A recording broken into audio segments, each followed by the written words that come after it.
है, क्या यह बात सही है कि राज्य गठन के बाद प्राथमिक, मध्य और माध्यमिक विद्यालयों के संसाधन युक्त होने के बावजूद 8,353 स्कूल वैसे हैं जहां एक एक शिक्षक के भरोसे विद्यालय संचालित है अध्यक्ष महोदय, और 4.10 लाख बच्चे नामांकित हैं? प्रश्न में अध्यक्ष महोदय जवाब में सरकार ने स्वीकार किया है, हालांकि कुछ आंकड़ों का हेरफेर जरूर है, लेकिन सरकार ने कहा है कि U-+ से प्राप्त आंकड़े के अनुसार ऐसे विद्यालयों की संख्या 7,930 है। 8,353 और 7,930 में कोई बहुत फर्क नहीं है अध्यक्ष महोदय। दूसरे तरफ मेरा प्रश्न है कि क्या सही है कि राज्य के 199 विद्यालय ऐसे हैं जहां एक भी विद्यार्थी नामांकित नहीं है, परंतु 398 शिक्षक वहां पे कार्यरत हैं अध्यक्ष महोदय। अब अध्यक्ष महोदय देखा जाए कि कैसे बच्चे पढ़ेंगे अध्यक्ष महोदय। यह एक तो शिक्षकों को बिठा करके उनको वेतन दिया जा रहा है। ऐसे ऐसे विद्यालय हैं अध्यक्ष महोदय जहां की अतिक्रमण करके वहां रात में दारू चलता है, कहीं दुकान लग गया अध्यक्ष महोदय। सरकार बच्चों के माननीय प्रश्नकर्ता को बोलने दीजिए। दूसरा प्रश्न भी आप ही का है। जी अध्यक्ष महोदय, आप पूछिए, पूरक पूछिए। मेरा यही प्रश्न है अध्यक्ष महोदय कि सरकार क्या इस पर विचार कर रही है कि ऐसे पदाधिकारी जिनके मिली भगत से जो स्कूल में विद्यार्थी नहीं भी हैं वहां भी शिक्षक को नियुक्त कर दिया, और जहां विद्यार्थी है वहां शिक्षक नहीं है अध्यक्ष महोदय, क्या इसकी जांच करा करके ऐसे पदाधिकारी, भ्रष्ट पदाधिकारियों पर कार्रवाई का विचार रखती है? माननीय मंत्री जी। अध्यक्ष महोदय, माननीय सदस्य का भावनाएं निश्चित तौर पर मैं इसको स्वीकार करता हूं। अध्यक्ष महोदय, खंड ख 3 सवाल, जिसमें से माननीय सदस्य का ये दावा करना है कि राज्य के 199 विद्यालय वैसे हैं जहां एक भी विद्यार्थी नामांकित नहीं है, परंतु 398 शिक्षक कार्यरत हैं। अध्यक्ष महोदय, ये आशंका रूप से मैं स्वीकार करता हूं, ये U-+ में प्राप्त आंकड़े के अनुसार राज्य में ऐसे विद्यालयों की संख्या 103 है एवं वहां 17 शिक्षक पदाधिकारी हैं। महोदय, मैं आपके माध्यम से महोदय को मैं जानकारी देना चाहूंगा कि आज ये विद्यालयों की संख्या और छात्र की संख्या, शिक्षकों की संख्या, महोदय आज प्राथमिक विद्यालयों में बच्चों की संख्या धीरे धीरे घटते जा रही है। आज यदि हम वहां से शिक्षक को दूसरी तरफ अगर हम हस्तांतरण कर दे तो निश्चित रूप से वहां और बच्चे घटेंगे। तो हमारी सरकार की एक योजना के तहत, स्कूल चलो अभियान के तहत, हम एक अभियान चलाते हैं महोदय, जिसमें शिक्षक और छात्रों सभी मिल करके हम गांव में जाते हैं और गांव के जिन बच्चों अब्सेंट करते हैं वैसे परिवार के अभिभावक के घर में जाते हैं और वह उनको उनके भावुक अभिभावक के साथ बात करके उन बच्चे को स्कूल भेजने के लिए हम प्रेरित करते हैं, जिसके लिए हम शिक्षक को वहां से दूसरे तरह हम पदोन्नति हस्तांतरित नहीं कर रहे हैं। अगर हम हस्तांतरित कर दें तो महोदय फिर स्कूल ही बंद हो जाएगा। इसीलिए वो विद्यालय चले, इसलिए मैं वहाँ से शिक्षकों को दूसरे जगह स्थानांतरण करने में क्या। अध्यक्ष एक महोदय, मिनट राजबाबू, आप बोल लीजिए। आप महोदय, अभी जो मोटरसाइकिल चेकिंग और बालू लदे ट्रैक्टर चेकिंग की जो कहाँ आ गए महोदय, एक सेकंड आप महोदय, कहाँ आ ये गए? हमारे बिल्कुल क्षेत्र बात की हो रहा घटना है। है महोदय। वो एक युवक डेथ कर गया महोदय, उसकी सूचना दे रहे हैं अच्छा, बोलिए। महोदय, उसकी सूचना दे रहे बोलिए, हैं बोलिए। महोदय। हम आपसे एक आग्रह करना चाहेंगे महोदय कि जिस प्रकार चेकिंग की व्यवस्था हो रही है महोदय, जिसके कारण आज कई लोगों की जान जा रही है, देवघर की दुखद घटना सबको ज्ञात है महोदय। और आज ही हमारे कोडरमा के डोमचाच पिपचो रोड में महोदय बालू लदे ट्रैक्टर उलट गया और एक युवक की डेथ हो जाती है महोदय। और उसी प्रकार धुरुआ में भी सिपाही को बालू लदे ट्रैक्टर रौंदने का प्रयास करता है महोदय। तो आपके मार्फत हम सरकार से आग्रह करेंगे महोदय कि इसमें चेकिंग की व्यवस्था ऐसी हो कि किसी की जान न जाए और कोई भागने के प्रयास में दुर्घटनाग्रस्त न हो जाए महोदय। ये अति महत्वपूर्ण है महोदय, इसलिए हम आपको सूचना देना चाहते हैं। चलिए। अध्यक्ष महोदय, माननीय मंत्री जी ने स्कूल चलो अभियान के विषय में काफी लंबी बातें बताई हैं। अध्यक्ष महोदय, मैं एक सच्चाई रखना चाहता हूं। अध्यक्ष महोदय, 3636 विद्यालयों में अभी भी प्रधानाध्यापक नहीं है। पारा शिक्षकों का आज तक अस्थायी समाधान नहीं। अध्यक्ष महोदय, प्राथमिक विद्यालय में स्वीकृत पद 53,352 के अगेंस्ट में अध्यक्ष महोदय 17,800 पद अभी रिक्त है। अध्यक्ष महोदय, राज्य में शिक्षा पदाधिकारियों की कमी मान्य सदस्य 833 सृजित पद के अनुसार मान्य 465 पद रिक्त है। मान्य सदस्य, आप बता दीजिए सदन में जिस तरह से महिमा मंडित प्रश्नों को किया जा रहा है उसमें पूरक प्रश्नों का जवाब आने में दिक्कत हो जाएगा। इसलिए अगर आप कोई स्पेसिफिक चीज अगर प्रश्न अंतर्गत है उसको पूछिए, फिर इसको दूसरे रूप से लाइए। वही हम बता रहे हैं अध्यक्ष महोदय। आप पूछना क्या चाहते हैं? पूछना ये चाहते हैं अध्यक्ष महोदय कि सरकार स्कूल चलो अभियान तो चला रही है अध्यक्ष महोदय, लेकिन विद्यालय में न शिक्षक हैं, न शिक्षा विभाग के पदाधिकारी हैं, न कोई देखने वाला है।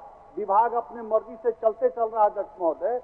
तो मेरा यही माननीय मंत्री जी से आग्रह है अध्यक्ष महोदय कि केवल लंबी चौड़ी भाषण न दे करके, लंबा चौड़ा प्रश्न का जवाब बना करके दे करके अध्यक्ष महोदय कब तक ये जितने पदाधिकारी हैं और स्कूल के प्रधानाध्यापक हैं, चाहे शिक्षक हैं या पारा शिक्षक का ही जो समायोजन की बातें थी, कब तक इसको पूरा करेंगे अध्यक्ष महोदय? मान्य मंत्री जी। अध्यक्ष महोदय, जहाँ तक शिक्षक की बहाली की बात माननीय सदस्य कर रहे हैं, शिक्षक की बहाली तो हमारी सरकार अभी भी बहाली जारी रखी है। मैं बता दूं अध्यक्ष महोदय कि वर्ष 2016 में प्रकाशित विज्ञापन के आधार पर माननीय उच्च न्यायालय एवं उच्चतम न्यायालय द्वारा सोनी कुमारी मामले में पारित आदेश के अनुपालन में विज्ञापित 17,786 पदों के विरुद्ध 13,923 पदों का नियुक्ति की गई है। महोदय, में तो जारी रखे हैं, किसी न किसी अड़चन लगा करके हमारी नियुक्ति को रोकने का काम कर रहे विपक्ष द्वारा।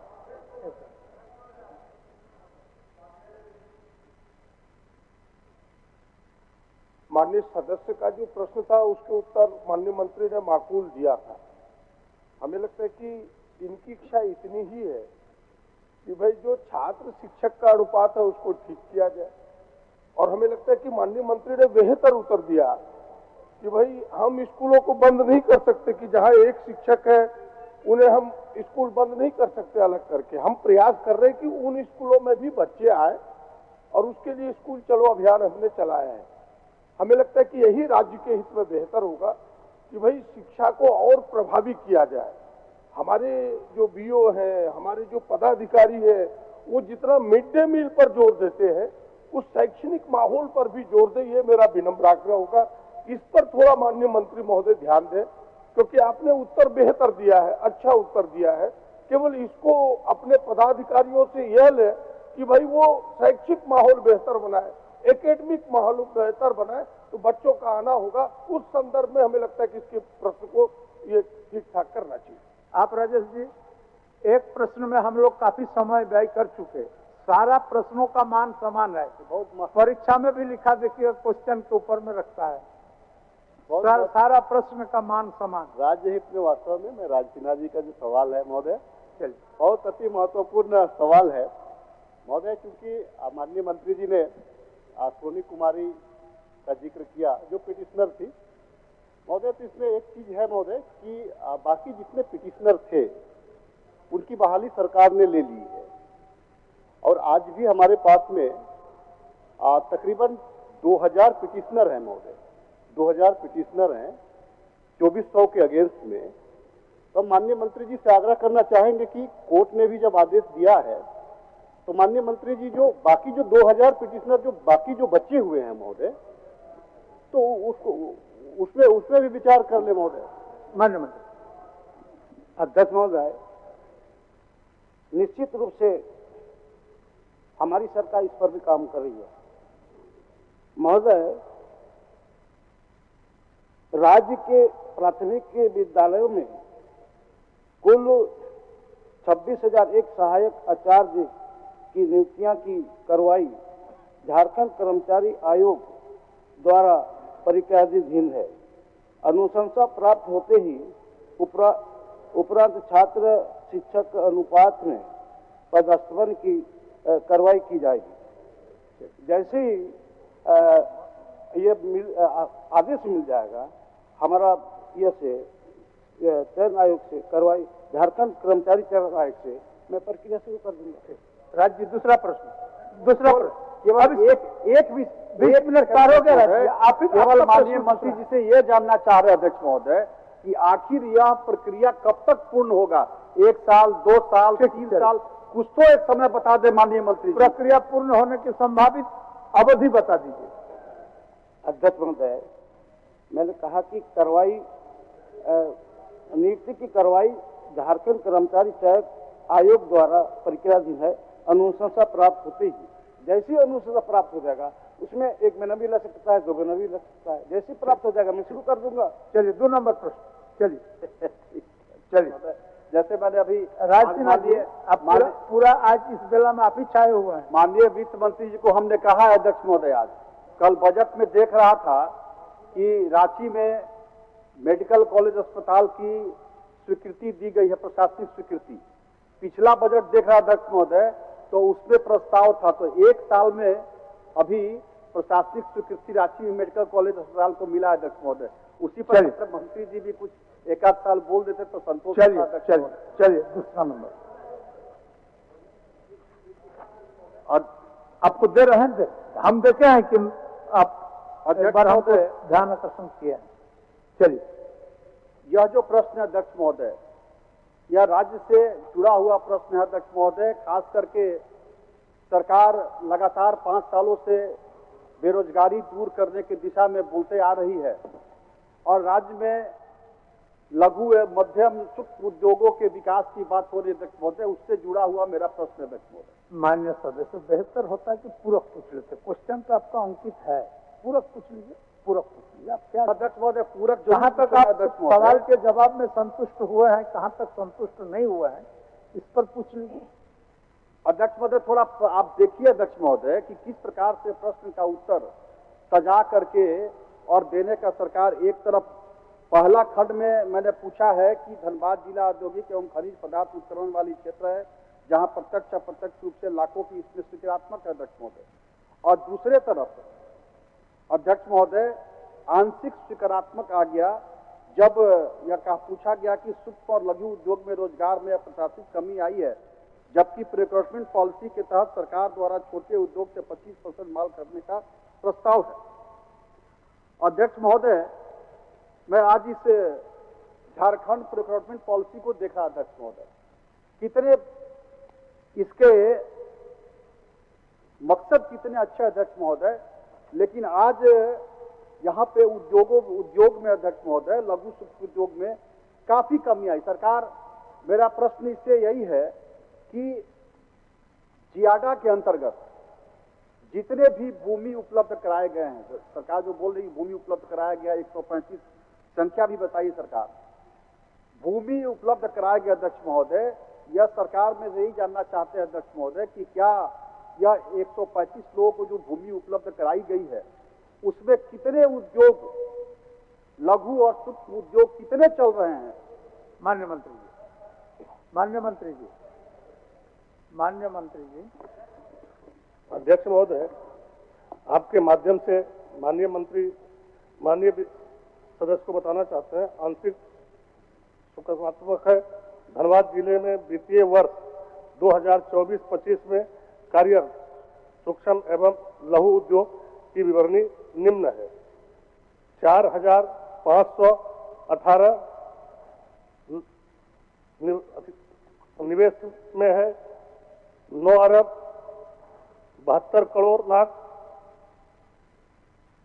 58,000 और नियोजन में है सर 22,288 और झारखंड पॉलिसी 2014 संशोधन 2019 के निहित प्रावधान अनुसार राज्य सरकार के विभिन्न विभागों को कुल वार्षिक खरीद का 20% शून्य एवं लघु औद्योगिक इकाइयों के उत्पादों एवं सेवाओं से खरीद किया जाना है महोदय। अध्यक्ष महोदय, अच्छा आप सुन लीजिए, 1 मिनट सुन लीजिए, बोलिए। क्या आपको जी ने जो प्रश्न लाया है, ये झारखंड के सूक्ष्म और लघु उद्योग को जीवित करने का मामला है अध्यक्ष महोदय। जो पॉलिसी, प्रोक्योरमेंट पॉलिसी 2014 में बना, 19 में संशोधन हुआ, 14 में 25% परचेज करना था, जो भी इंडस्ट्री यहाँ पर छोटे छोटे लगेंगे, उसमें क्या सरकार प्रायोरिटी दे रही है खरीदने में? जैसे जो भी चीज बन रहा है, चाहे शेड ही बन रहा है, चाहे शीट ही बन रहा है, चाहे नट बोल्ट बन रहा है, सरकार का विभिन्न योजना जो चल रहा है, होता यह है अध्यक्ष महोदय कि झारखंड में जो प्रोडक्शन हो रहा है, अगर बगल के स्टेट में कहीं 10 रुपया सस्ता मिला तो वहां के लोग जो कॉन्ट्रैक्टर है वहां से ले लेते हैं। तो यहाँ झारखंड का जो उद्योग है उस पर फोकस कम होने के चलते वो धीरे धीरे करके बंद हो रहा है।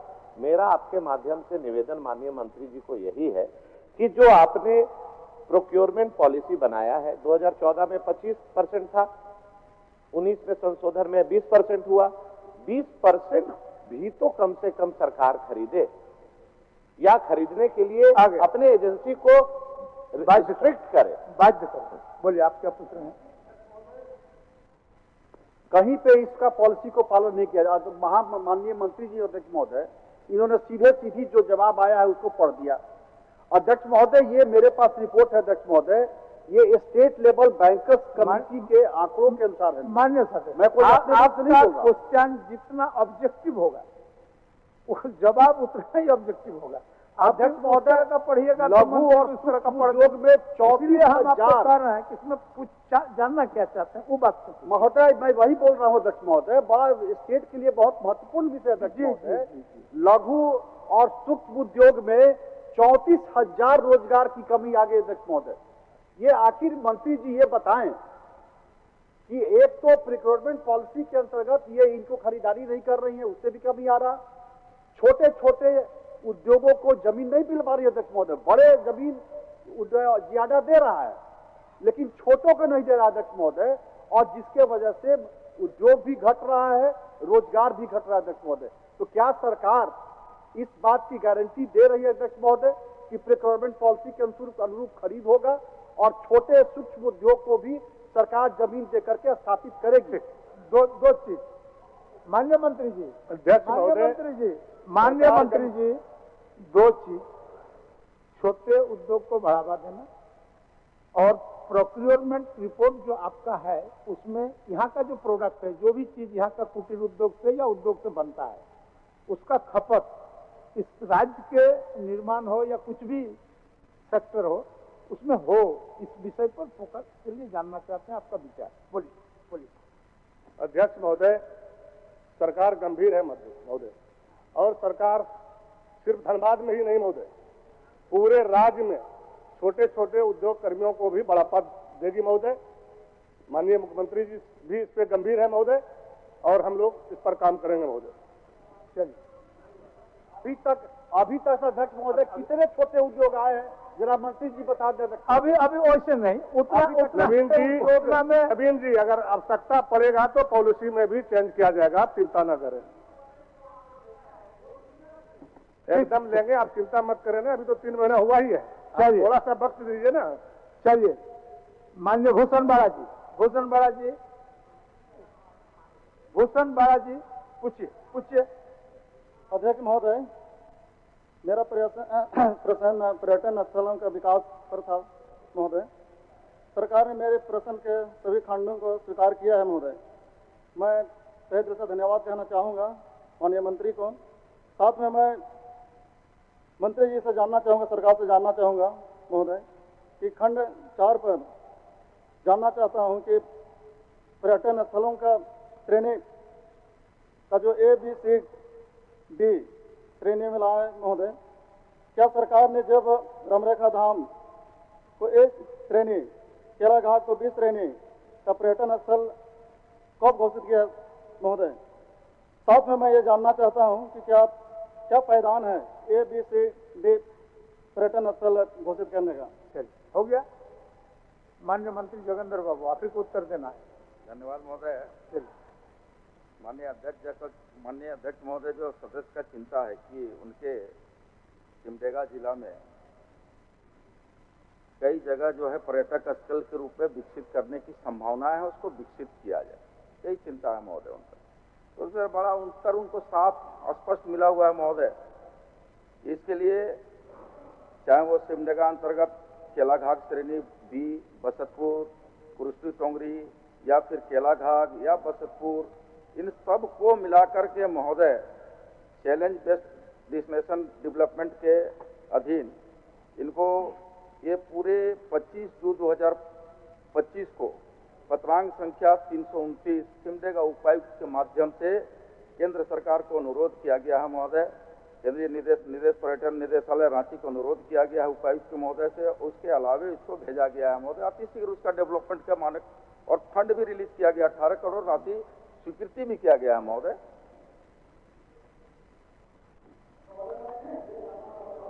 कि जिस तरह से ये 2 पर्यटन स्थल हैं, रामरेखा और केलाघाट, इसके अलावा सर बहुत इस तरह से पर्यटन स्थल हैं जिसको ग्रेड A एवं B में डाला जा सकता था सर। और जिस तरह से हम लोग सिमडेगा में देखते हैं, हमारा सिमडेगा जो डिस्ट्रिक्ट है सर, ये जंगल, पहाड़, नदी, नाला और बहुत इस तरह से हमारे पवित्र स्थल है सर, जिसको हम लोग A ग्रेड और B ग्रेड में लाया जा सकता था। लेकिन सर ये 2 हमारा रामरेखा और ये आया है सर। मैं जानना चाहूँगा कि इस तरह का जो कैटेगरी हुआ है ये कब हुआ और इसका जानकारी में हो गया। इसका जो कैटेगरी आप ABCD में किए हैं, ये कब हुआ है, जानकारी है क्या? बता दें। सदस्य की जो चिंता है, आप प्रश्न के उत्तर को देखें। आप प्रदीप जी, एक मिनट, आपको हम बात बता देते हैं। माननीय सदस्य जिस तरह का प्रश्न पूछ रहे हैं, जवाब माननीय मंत्री उसी तरह का दे रहे हैं। अब प्रश्न थोड़ा इफेक्टिव पूछे तब ना। नहीं, इफेक्टिव ही पूछा है उन्होंने। चलिए, उन्होंने पहला प्रश्न जो पूछा इसलिए पूछा कि भाई कब घोषित हुए, क्योंकि आप अगर सरकार के पत्र को देखें तो 25/2025 यानी माननीय सदस्य के प्रश्न आने के बाद सरकार जगी है, उसके पहले सरकार नहीं जगी। आप देखें, इसलिए उन्होंने कहा कि भाई कब आपने A और B ग्रेड घोषित किया, उसके अंदर छिपा हुआ यही है कि आपने कब घोषित किया A और B ग्रेड। अगर 2 साल पहले किया तो पत्र फिर आपने 25/2/25 को क्यों दिया, भारत सरकार को अभी क्यों भेजा? अगर आपको इतनी चिंता थी तो आपको पहले भेजना चाहिए था, आपने अब भेजा। और आप देखें C और D ग्रेड में भी अभी उपायुक्त को इन्होंने निर्देश दिया इनके क्वेश्चन आने के बाद। तो हमें लगता है कि माननीय मंत्री को ठोस उत्तर देना चाहिए कि भाई हमने अभी भेजा है, लेकिन इस बीती वर्ष में कराएंगे। हमें लगता है कि संतुष्ट करना चाहिए माननीय सदस्य को। माननीय अध्यक्ष महोदय, हमने तो पत्र कहा- भले ही विलम्ब गया है, लेकिन नहीं, काम माननीय ज्यादा अध्यक्ष जल्दी महोदय का होगा। जो जिज्ञासा है कि कब बना है पॉलिसी, विभागीय अधिसूचना संख्या 5 दिनांक 27/4/2016 को बना है महोदय। पर्यटक स्थल को विकसित करने के जो सर्कुलर बना है महोदय, और 18 करोड़ रुपया राशि केंद्र सरकार को अनुरोध किया गया है। निर्गत डीपीआर तैयार है महोदय। निदेशक पर्यटन निदेशालय भी तैयार है महोदय। हम जिन विषयों को लेकर के, जिन पर्यटक स्थलों को लेकर के माननीय सदस्य चिंतित हैं, अति शीघ्र उस पर हम लोग काम करने का काम करेंगे महोदय। ठीक, चलिए, हो गया। अध्यक्ष हो गया महोदय, भूषण जी। बस एक पूरा- आप क्या बोल रहे थे एक नगेंद्र जी? एक मिनट, नगेंद्र जी बहुत देर से व्याकुल है, बोलिए। बगोदर जीटी रोड जो पुराना था, उसके अगल बगल जो लोग दुकानदार लोग थे उसको वहां से हटाया जा रहा है, विस्थापित किया जा रहा है। और जबकि वहां और बाजार के लोगों को जो हटाया जा रहा है उसको रहने के लिए व्यवस्था, दुकान देना चलाने के लिए व्यवस्था नहीं दी जा रही है, क्योंकि जीटी रोड के अगल बगल कर रहे हैं, जीटी रोड के साथ माने बीच में नहीं। लेकिन आज वही वहां पर अतिक्रमण पहले हो चुका है। अभी केसरी हिंद के जमीन पर 2 तल्ला बिल्डिंग बन गया है, सीपीआईएमएल के लोग बनाए हैं। 2014 में हाईकोर्ट के जजमेंट आया, उसको तोड़ा जाए। उसमें हमारे अभी प्रधान सचिव जो है वंदना दादेल जी, वहां के डीसी थे गिरिडीह की, उन्होंने आदेश दिया कि जितना जल्दी उसको साफ करो तो, लेकिन वहां से बेरंग वापस आ गए, कुछ नहीं हुआ। लेकिन आज छोटा मोटा दुकानदार अगर जीविका चला रहा है, अपने बाल बच्चों को पोस रहा है, उसको उजाड़ा जा रहा है। ठीक, धन्यवाद। आप अंतिम पूछ लीजिए। अभी प्रश्न पर माननीय सदस्य आपको देंगे, आप बैठिए ना, थोड़ा बैठिए, थोड़ा उनका समाप्त करने दीजिए, फिर देंगे आपको। चलिए भूषण जी। महोदय, सरकार खुद स्वीकार करती है कि श्रेणी ए एवं बी श्रेणी विकास राज्य सरकार करेगी, तो मेरे प्रश्न आने के बाद सरकार की क्यों नींद खुली महोदय? उसके पहले सरकार ने ए बी सी ग्रेड के विकास के लिए क्या किया, मैं जानना चाहता हूं महोदय। माननीय अध्यक्ष महोदय, यही तो लोकतंत्र का खूबसूरती है कि अपने अपने क्षेत्र का समस्या माननीय विधायक लोग उठाते हैं, सरकार सुनती और गंभीरता पूर्वक उस पर विचार करते हुए आगे कार्य करती है महोदय। अब उनके माध्यम से संज्ञान में आया है सरकार, तो निश्चित तौर पर हम तो आश्वस्त कर रहे हैं महोदय, ये काम होगा और अतिशीघ्र काम होगा। चलिए, ठीक है महोदय। बस एक मिनट सर, मैं हमारे माननीय मंत्री से कहना चाहूंगा कि जिस तरह से हमारे झारखंड में हमारे खेल नीति बना के हमारे बच्चों को जो खेल और खिलाड़ियों को आगे बढ़ाने का जो काम किया है, उसी तरह हमारी शिक्षा नीति बना के हमारे पठन पाठन में जिस तरह से हमारे बच्चों के लिए हमारी सरकार ने जिस तरह से काम कर रही है, सर मैं आपके माध्यम से कहना चाहूंगा कि हमारे सिमडेगा जिला और पूरे झारखंड में ये जिस तरह से हम लोग पूरे झारखंड को देखते हैं कि हमारा पूरे देश विदेश में हमारा झारखंड का एक नाम होता है कि झारखंड बहुत सुंदर जगह है। तो मैं सर कहना चाहूंगा कि जिस तरह से खेल नीति बने, जिस तरह से शिक्षा नीति बनी, उसी तरह सर हमारा पर्यटन नीति भी बना के हमारा झारखंड को एक खूबसूरती देने का काम करें सर। धन्यवाद। माननीय सदस्य, हाँ पूछ लीजिए। नागेंद्र प्रसाद जी अभी सूचना दे रहे थे जीटी रोड के बारे में महोदय। मैं सूचना देना चाहता हूं महोदय कि झारखंड और बिहार के बॉर्डर पर हजारीबाग जिला का चोरदहा दनुआ पंचायत महोदय हर 10-15 दिन में 30 दिन में 15 दिन में एक्सीडेंट होता है महोदय, और प्रत्येक महीना 10 से 15 व्यक्तियों की जान जा रही है महोदय। सरकार को हम संज्ञान देना चाहते हैं, इस पर कुछ नियंत्रण करें। तो क्वेश्चन के रूप में कहीं हमको लगता है कि विषय आपने लिख के दिया है। नहीं, इस पर नहीं दिया सर, लग रहा है कहीं कोई क्वेश्चन तो एनीवे सर इसको सूचना ग्रहण किया जाए, कार्रवाई। सरजू राय जी, ठीक। सरजू राय जी। महोदय, सरकार का उत्तर आया है। अगर मेरे द्वारा जो प्रश्न पूछा गया है उसका उत्तर नहीं है। मैंने पूछा है बीपीसीएल के बारे में, ये फ्लाई ऐश निकासी का जो केंद्र सरकार का नियम है उसको नहीं मानता है। सभी 6 ऐश पॉइंट उसके भर गए। सरकार ने इसका उत्तर नहीं दिया है, सरकार इसका उत्तर दे। ठीक, चलिए पहले वहीं से शुरू करते हैं सचिव बाबू। और ये कह रहे हैं कि एक जांच कमेटी बनाई, इसका प्रतिवेदन संलग्न है, मगर उत्तर के साथ कोई प्रतिवेदन संलग्न नहीं है। माननीय मंत्री जी। माननीय महोदय, अध्यक्ष महोदय, माननीय सदस्य की जो चिंता है बीपीसीएल को लेकर के बोकारो, जो हमारा जिला भी पड़ता है महोदय, और उसमें माननीय सदस्य का जो चिंता है कि इलेक्ट्रो स्टील के अंदर में जो नहीं इलेक्ट्रो स्टील ने महोदय, एक मिनट महोदय, बीपीसीएल का जो फ्लाई एश का जो टैंक है वो भर गया है महोदय, और भरने के पश्चात वो गरगा नदी को प्रदूषित कर रहा है महोदय। इसी पर माननीय सदस्य का क्वेश्चन है। माननीय सदस्य को उत्तर स्पष्ट है महोदय, और उसमें बड़ा हम लोग संजीदगी से विभाग के द्वारा उस पर कार्रवाई भी किया गया महोदय। कार्रवाई यह है कि बीपीसीएल के ऊपर में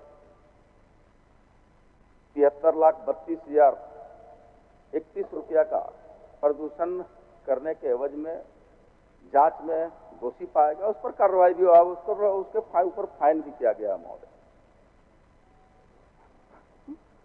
महोदय, सरकार के द्वारा 2-3 विषय को मिलाकर भ्रम की स्थिति पैदा की जा रही है। ये जो फाइन जिस मुद्दे पे किया है, ये 2022 में उसका तटबंध एस्पॉन्ड का टूट गया था, हम लोगों ने आवाज उठाया, तब जांच में फाइन हुआ, मगर तब से अब तक फाइन वसूला नहीं गया। ये कहते हैं कि केंद्र सरकार ये सरकारी उपक्रम है, तो क्या इस मामले में सरकारी उपक्रम में और गैर सरकारी उपक्रम में भेदभाव बरता जाता है? दूसरा महोदय कि इन्होंने उत्तर नहीं दिया है कि उसके 6 एस्पॉन्ड हैं, सभी भर गए, और स्पष्ट नियम है भारत सरकार का 2021 दिसंबर में वो लागू हो रहा है वहाँ से कि एस्पॉन्ड को खाली करना है। एक एस्पॉन्ड इन्होंने खाली नहीं किया है, आज तक नहीं किया है। नतीजा है कि अब जो ऐस का पानी जा रहा है वो इनके कूलिंग प्लांट में जा रहा है। मंत्री जी बताएंगे कि क्या सही है कि कूलिंग पॉन्ड के ऊपर में बिल्कुल छाई तैर रही है, जहां ग्रामीण नहाते भी हैं, वहां का पानी भी ले जाते हैं, उसका फोटोग्राफ है, वीडियो है। इसके बारे में ये बिल्कुल ही उत्तर मौन है। स्लज पॉन्ड में जाता है, स्लज पॉन्ड में बोकारो स्टील की जितनी अशुद्धताएं हैं, इम्प्योरिटी उसमें जाती हैं, वहाँ से भी गुजरता है और कूलिंग पॉन्ड से गरगा नदी में जाता है, गरगा से दामोदर में जाता है। लोगों को नुकसान पहुँच रहा है स्वास्थ्य का, इसके बारे में तो कुछ उत्तर दिया ही नहीं है। एक कर रहे हैं कि हमने प्रतिवेदन दिया है, 19 आपका हमको लगता है कि जितने सारे बात आप रखे, बेहतर है आपका अंतिम खंड 4 में जो लिखे हैं आप सिर्फ इतने उत्तर अगर आप मंत्री जी से जान ले तो हमको लगता है कि मंत्री जी से करीब हो जाए कि ये जो प्रदूषण नियंत्रण बोर्ड है राज्य का, ये भ्रम की स्थिति पैदा कर रहा है, ये गलत काम पर कार्रवाई नहीं कर रहा है, और जांच पर जांच कमेटी बनाया जा रहा है कि इसमें भी क्या 3 सदस्यीय जांच कमेटी बनाया है। जब प्रश्न गया इनके यहाँ तब इन्होंने एक समिति बना दी है। मैं मंत्री जी से मांग करता हूँ, रिक्वेस्ट करता हूँ कि सदन की एक समिति बना दीजिए, जाके स्थल पर इसकी जांच कर ले, प्रदूषण नियंत्रण बोर्ड ने क्या किया उसकी पोल खुल जाएगी, और वस्तुस्थिति क्या है, कितना नुकसान हो रहा है, और बीपीसीएल किसी भी नियम को नहीं मान रहा है, ये भी साफ हो जाएगा। माननीय मंत्री तैयार हैं तो समिति बना दिया जाए। माननीय अध्यक्ष महोदय, राज्य सरकार 3 सदस्यीय टीम गठित की है महोदय, और निर्देश दिया गया है महोदय 1 सप्ताह के अंदर में जांच रिपोर्ट पेश किया जाए महोदय। अगर जांच रिपोर्ट में कहीं से भी आंशिक गड़बड़ी अगर महोदय मिला तो निश्चित तौर पर कार्रवाई होगी, चाहे वो सरकारी हो चाहे गैर सरकारी हो। राज्य सरकार सभी पर कार्रवाई करने के लिए कटिबद्ध है महोदय, कटिबद्ध है महोदय। और माननीय सदस्य का जो चिंता है महोदय, हम कह रहे हैं कि एक सीरीज हम लोग कमेटी बना के जांच कर लेते हैं महोदय। कमेटी बनाने के जांच करने के पश्चात जो तथ्य सामने आएगा उस पर अग्रसर कार्रवाई होगी महोदय। ये स्थिति एक दिन में नहीं पैदा हुई है। मैं वहां 20 दिन पहले गया था, अखबारों में छपा, तब इन्होंने कमेटी बनाई और कहते हैं कि उसका प्रतिवेदन संलग्न है। उसका प्रतिवेदन उत्तर के साथ नहीं है। उसमें क्या निष्कर्ष निकाला है, उत्तर के साथ नहीं है। जब प्रश्न हुआ और प्रश्न विभाग में गया तो एक नया 3 सदस्यीय समिति बना दिया। उस 3 सदस्यीय समिति में वही लोग हैं जिनके खिलाफ जांच होनी चाहिए। तो ये 3 लोग कौन सी जांच करेंगे इसके बारे में? अपना फाइन तो 3 साल पहले क्या हुआ, फाइन तो वसूल नहीं सके आज तक। माननीय मंत्री, इसलिए सदन की एक समिति बने। माननीय मंत्री जी महोदय, हम तो बार बार कह रहे हैं महोदय कि हम चलता सत्र में आवश्यक कार्रवाई जो हुआ उस तथ्यों को ला करके आपके सामने रखेंगे महोदय। जो मान जाना चाहिए सर, ला के रखेंगे महोदय। मुझे मंत्री जी की बात मानने में कोई मान जाना चाहिए, एतराज नहीं है, मगर मैं ये कहता हूँ कि जिस तरह से विभाग उत्तर देता है, आप कंडिका 2 में मैंने क्या पूछा है उसका उत्तर देख लिया है महोदय। अच्छा, प्रश्न का माननीय सचिव बाबू नहीं आया। हम लोग समय को देखते हुए जो माननीय मंत्री जी ने स्वीकार कर लिए कि चलते सत्र में उनके जांच का रिपोर्ट सदन को समर्पित कर देंगे, सदन को जानकारी के लिए दे देंगे, तो थोड़ा सा इंतजार करना चाहिए। 19 फरवरी को जो कमेटी बनी है उसका उत्तर उसका रिपोर्ट तो संलग्न दिया नहीं। इसमें लिखते हैं कि प्रतिवेदन संलग्न है, तो उत्तर ऐसे ही आता है प्रतिवेदन संलग्न है। प्रतिवेदन कहाँ है हम लोगों के पास में? चलते सत्र में इसको अभी देना चाहिए महोदय, समेकित ढंग से जी महोदय, ढंग से दे दीजिए। उसके बाद अगर संतुष्ट नहीं होइएगा तो आगे का कार्रवाई होगा, पारदर्शी होगा महोदय। ठीक। तो 2 समितियों का मामला है महोदय। एक समिति का उत्तर कहते हैं कि हमने समिति का प्रतिवेदन संलग्न कर दिया उत्तर के साथ। कहाँ है ऊपर प्रतिवेदन? मंत्री जी के पास है। उस उत्तर को भी वो तो हम लोग देना चाहिए ना। उत्तर के उल्लेख किया है उसको भी आप दे दीजिएगा। जब आप कह रहे हैं कि वो भी हम उपलब्ध करा देते हैं, प्रतिवेदन संलग्न है, उपलब्ध करा देते हैं। ठीक है सचिव बाबू, महोदय ये एक दिन का समय मोहलत उनको ये तो सदन के सामने गलत बयानी कर रहे हैं मंत्री जी।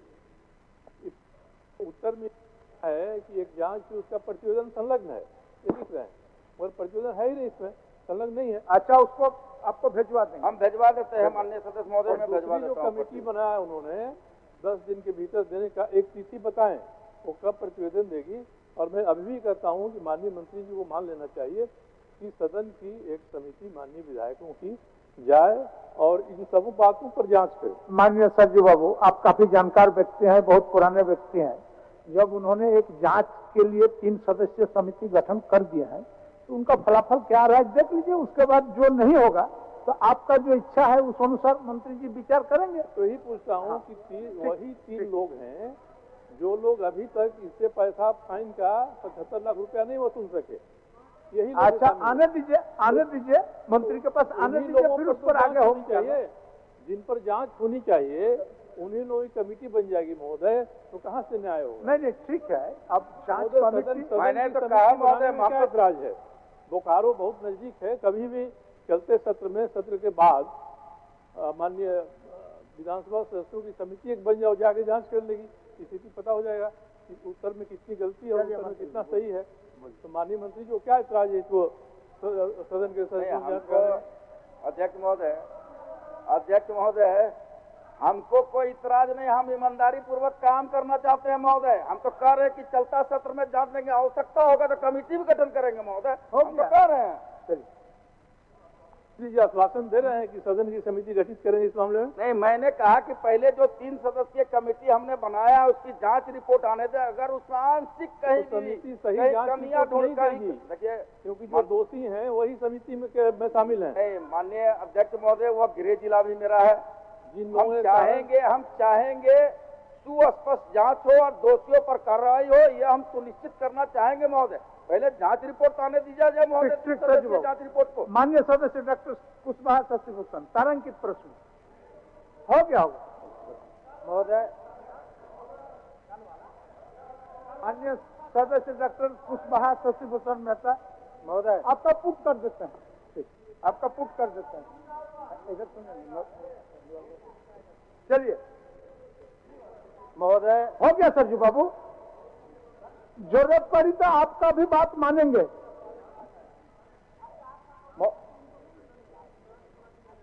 जरूरत पड़े तो आपका बात मानेंगे, स्वीकार कर लिए सदन में। चलिए शशिभूषण जी। महोदय, मेरा जो प्रश्न है वो लेस्लीगंज प्रखंड के 7 साल पहले बना हुआ पॉलिटेक्निक कॉलेज से संबंधित मामला है महोदय। आज तीसरी बार हमारा प्रश्न आया है। इसके पहले 2023 में मानसून सत्र में सेम प्रश्न था और 2024 में तारांकित प्रश्न था मानसून सत्र का ही। उसमें यह है कि 7 साल पहले ऐसा बिल्डिंग बनी और ये आज तक उसका शुरुआत नहीं किया गया, उद्घाटन नहीं किया गया। और इसी तरह का केवल ऐसा पांकी विधानसभा में खंडहर बनते जा रहा है वो बिल्डिंग। अब इस तरह कम से कम 50 ऐसे बिल्डिंगे हैं जो स्वास्थ्य विभाग से हैं, एजुकेशन संबंधित हैं और ये कहें कि ये स्वास्थ्य का एकलव्य विद्यालय है, कई बिल्डिंगे बन करके पड़े हुए हैं। हमारा यही मांग है, यही कानून मंत्री से आपके माध्यम से सरकार से जानना चाहते हैं कि ये बिल्डिंग है तो ये कब तक शुरू होगी, कब तक पढ़ाई शुरू होगी इस ये आपका पॉलिटेक्निक कॉलेज का, क्योंकि ये पिछली बार आश्वासन मिला शुरू होने वाला है, इस वर्ष होगा, लेकिन कब तक होगा कोई पता नहीं चलता है। माननीय मंत्री जी। माननीय अध्यक्ष महोदय, प्रश्न का उत्तर माननीय सदस्य को प्राप्त है महोदय, और बड़ा स्पष्ट सरकार ने जवाब दिया है कि महोदय विभागीय पत्रांक 11/11 दिनांक 24/11/2024 के द्वारा राजकीय पॉलिटेक्निक पलामू हेतु नोडल पदाधिकारी तथा विभागीय पत्रांक 1113 दिनांक 19/11/2024 के द्वारा all India council for technical education approved प्राप्त करने संबंधी ये प्रभार प्राधिकृत किया गया है महोदय। शैक्षणिक वर्ष 2025-26 में पठन पाठन कार्य प्रारंभ हो जाएगा महोदय। तो साफ लिखा हुआ है महोदय। महोदय ये साफ तो ये 2023 में भी लिखा हुआ था, यही सरकार थी और इसी सरकार ने कहा था कि ये इसी सत्र में शुरू करेंगे हम। ये इसके बाद 24 में भी वही बात आई थी, अभी 25 में भी शुरू हुआ तो ये बजट सत्र में भी यही उतर आ रहा है। तो क्या हम लोग मान लेंगे कि शुरू हो जाएगा मार्च अप्रैल से, कि केवल ऐसी आश्वासन पर आश्वासन मिलता रहेगा? माननीय मंत्री महोदय तो बड़ा स्पष्ट है महोदय, आप भी समझ सकते हैं, सदन के माननीय सदस्य 25-26 हम कट ऑफ डेट लिख चुके हैं महोदय कि 25-26 में उसको चालू कर दिया जाएगा महोदय। ठीक महोदय ये जो प्रश्न है बिल्डिंग बना करके पड़ा रहने का मामला है, ये इस तरह के एकलव्य विद्यालय भी है तो मनातू में बन करके पड़ा हुआ है और ऐसे कि स्वास्थ्य विभाग का है, उच्च विद्यालय का है, कई 50 बिल्डिंगें अभी पड़ी हुई है। तो ये केवल आश्वासन ही मिलता रहेगा कि केवल कि इसको चालू भी होगा, ये केवल लिख कर दे दे? प्रश्नगत संस्था जो आप पॉलिटेक्निक कॉलेज के बारे में डाले हैं उनके लिए मंत्री जी काट ऑफ डेट दे दिए हैं 2025-26 में पठन पाठन कार्य प्रारंभ करने हेतु संबंधित नोडल पदाधिकारी प्राचार्य AICTE को अप्रूवल प्राप्त करने की कार्रवाई की जा चुकी है। अब हो जाएंगे यही उत्तर है तो पहले भी था महोदय, हम भिजवा देते, देख लिया महोदय। अच्छा, इस उत्तर में आप इस उत्तर में भरोसा करिए, मैं संतुष्ट हूँ कि ये कर लेंगे। लेकिन एक इसी संबंधित मेरा प्रश्न है कि ये लेस्लीगंज में जो विधानसभा के हर विधानसभा में एक ये डिग्री कॉलेज खुलना था, आज तक जमीन है तो सरकार ने चिन्हित नहीं कर सकी। अब ये जब हाई स्कूल का है जिसमें विषयांतर हो रहा है तो बच्चे पढ़ते हैं, विषय से बाहर हो रहा है हो सके महोदय। तो ये क्या मतलब केवल संज्ञान में ले लीजिए, विषयांतर है। सुरेश कुमार बैठक जी, माननीय सदस्य सुरेश कुमार बैठक, क्या सूचना है? बोलिए क्या सूचना है? महोदय यही है कि देवघर विधानसभा क्षेत्र में 3 प्रखंड है अध्यक्ष महोदय, देवघर, देवीपुर और मोहनपुर। तीनों प्रखंड में महोदय अभी भीषण गर्मी आने का मौसम हो गया है। तीनों में जो है 75% चापा नल जो है खराब है, भारी कठिनाई हो जाएगा। अभी गर्मी का मौसम आने जाने वाला है महोदय। पूछने के बाद विभाग में बोलता है पाइपे नहीं है तो हम चापाकल ठीक कैसे करेंगे महोदय। ये सूचना है महोदय, गर्मी आने वाला है, इसको तुरंत ठीक कराया जाए। चलिए शशिभूषण जी बैठे हो। अच्छा, और एक बार बोल दीजिए जोगेंद्र बाबू, और एक बार बोलिए दीजिए वही बात, और एक बार रिपीट कर दीजिए। क्या जानना चाहते हैं महोदय? ये एडमिशन शुरू हो जाएगा, ये हम जानना चाहते हैं कि सरकार पर भरोसा रखिए, सरकार काम करने वाली है। हम तो कह रहे हैं कि 25-26 में चालू हो जाएगा सदस्य महोदय, 25-26 में चालू हो जाएगा। हमें यही कहेगी इसके बाद सुरेश बैठक हो गया। सुरेश बैठक। धन्यवाद अध्यक्ष महोदय। मेरा सवाल है, क्या यह बात सही है कि कांके विधानसभा अंतर्गत खिलारी प्रखंड के खिलारी में कोयला का परिवहन से पूरा क्षेत्र प्रदूषित है? क्या यह बात सही है कि कोयला का धूलकण प्रदूषण से स्थानीय लोगों का सांस लेने में परेशानी हो रही है तथा लोग तरह तरह से बीमारी से ग्रस्त हैं? यदि उपरोक्त खंडों के उत्तर स्वीकारात्मक है तो क्या सरकार खिलारी के प्रदूषण के रोकथाम के लिए कोई उपाय करेगी? हाँ तो कब तक, नहीं तो क्यों? सवाल जवाब इन्होंने दिया है सर, आंशिक स्वीकारात्मक भी है। इन्होंने कोयला खदान से निकलने वाली वाहनों को तारपोलिन से ढककर कोयला का परिवहन किया जाता है। धूलकण उत्सर्जन की रोकथाम हेतु वाटर टैंकर द्वारा पानी का छिड़काव किया जाता है, वृक्षारोपण किया जाता है। सर ये तो जवाब दिए हैं, लेकिन ऐसा कहीं नहीं है, ना वृक्षारोपण किया जाता है, ना वाटर का छिड़काव किया जाता है, ना कहीं पेड़ नहीं लगाया गया है। इसको पूरी तरह से इसको जांच लिया जाए। क्योंकि मैं विधानसभा का क्षेत्र है, मैं लगातार घूमता हूं, मैं एक दिन जाता हूं तो पूरा कोयला ही कोयला शरीर होके आ जाता है। इसलिए ऐसा कहीं नहीं, और इस तरह का मामला हर जगह है। नियम में परिषद द्वारा नियम में है, ये मानते हैं कि इन्होंने कहा कि कोयला खदान से निकलने वाली वाहनों को तारपोलिन से ढककर कोयला का परिवहन करना है, ये रूल में है सर। धूलकण उत्सर्जन के रोकथाम हेतु पानी का छिड़काव करना है, ये रूल में है। रेलवे साइडिंग में रेलवे को तारपोलिन से ढककर परिवहन करना है, ये रूल में है। वृक्षारोपण का भी रूल में है। और प्रदूषण के आकलन हेतु रेलवे साइडिंग में PM10 एनालाइजर स्थापित करना इत्यादि है। तमाम तरह की जवाब सरकार के द्वारा दिया गया है, बट लेकिन नहीं होता है, ये सच्चाई है सर। मैं माननीय मंत्री जी से मैं कहना चाहूंगा कि इस तरह का जो है कोयला खदानों से जो माल वहन किया जाता है, सारे क्षेत्रों को आप देख लीजिए, इसका जवाब सटीक होना चाहिए। एक मिनट मंत्री जी बोलिए, आप बोलिए क्या? सूचन पे ही माननीय मंत्री जी से हम सवाल किए थे, क्योंकि हम बहुत पीछे हैं तो हम जानते हैं हमको मौका नहीं मिलेगा, इसलिए क्षमा चाहते हुए हम बीच में उठना चाहते।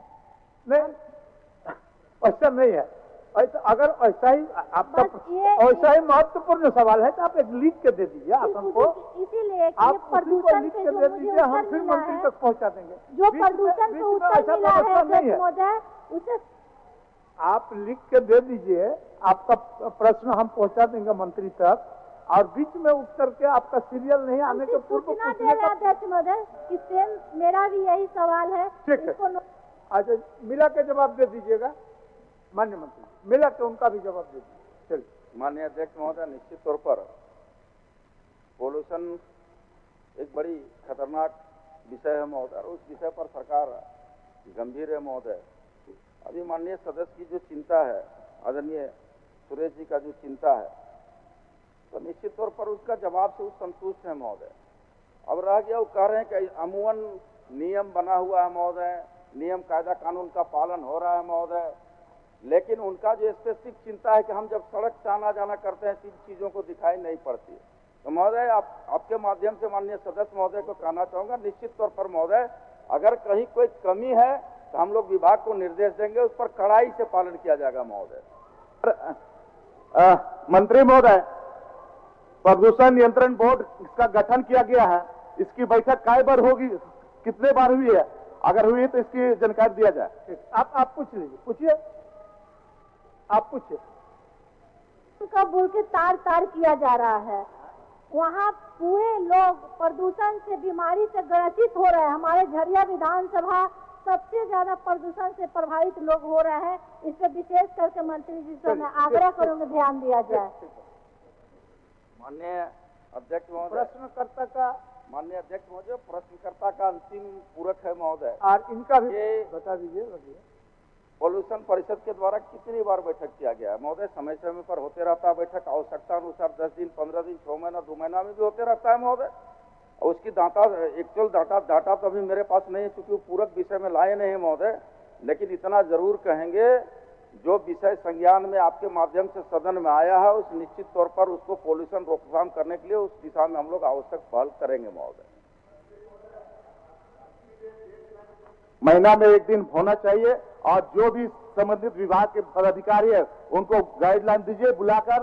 निश्चित रूप से इस जो प्रदूषण का मामला है पूरे झारखंड में है, विशेषकर कोयलांचल में। ठीक है महोदय, धन्यवाद। माननीय सदस्य उदय शंकर सिंह। जी अध्यक्ष महोदय, उत्तर तो दिया गया है लेकिन उत्तर दुरुस्त नहीं है। इन्होंने दिया है कि ऑलरेडी चल रहा है वहाँ कॉलेज सारठ में और पालाजुरी में, लेकिन बिल्डिंग जरूर है, भवन है, लेकिन चल नहीं रहा है, सिर्फ महिलाओं के लिए है, लड़कियों के लिए। मेरा प्रश्न यह था महोदय, क्या बात सही है कि क्षेत्र में 3 प्रखंड हैं, सारठ, पालाजुरी और करमाटांड़, जहां महाविद्यालय मॉडल डिग्री कॉलेज स्थापित नहीं रहने के कारण स्थानीय छात्र छात्राओं को उच्च शिक्षा प्राप्त करने के लिए देवघर जिला मुख्यालय या मधुपुर अनुमंडल स्थित महाविद्यालय पर निर्भर करना पड़ता है, जो सारठ के एरिया से तकरीबन 30-40 किलोमीटर दूर पड़ता है। मधुपुर भी और करीब राउंड रोड 50-55 किलोमीटर दूर पड़ता है देवघर भी। और ये सारठ में जो दिया है इन्होंने उत्तर में कि चालू है, तो जरा बताएंगे कि कितने छात्र हैं और कितने स्टाफ हैं, क्या है? माननीय मंत्री जी। माननीय अध्यक्ष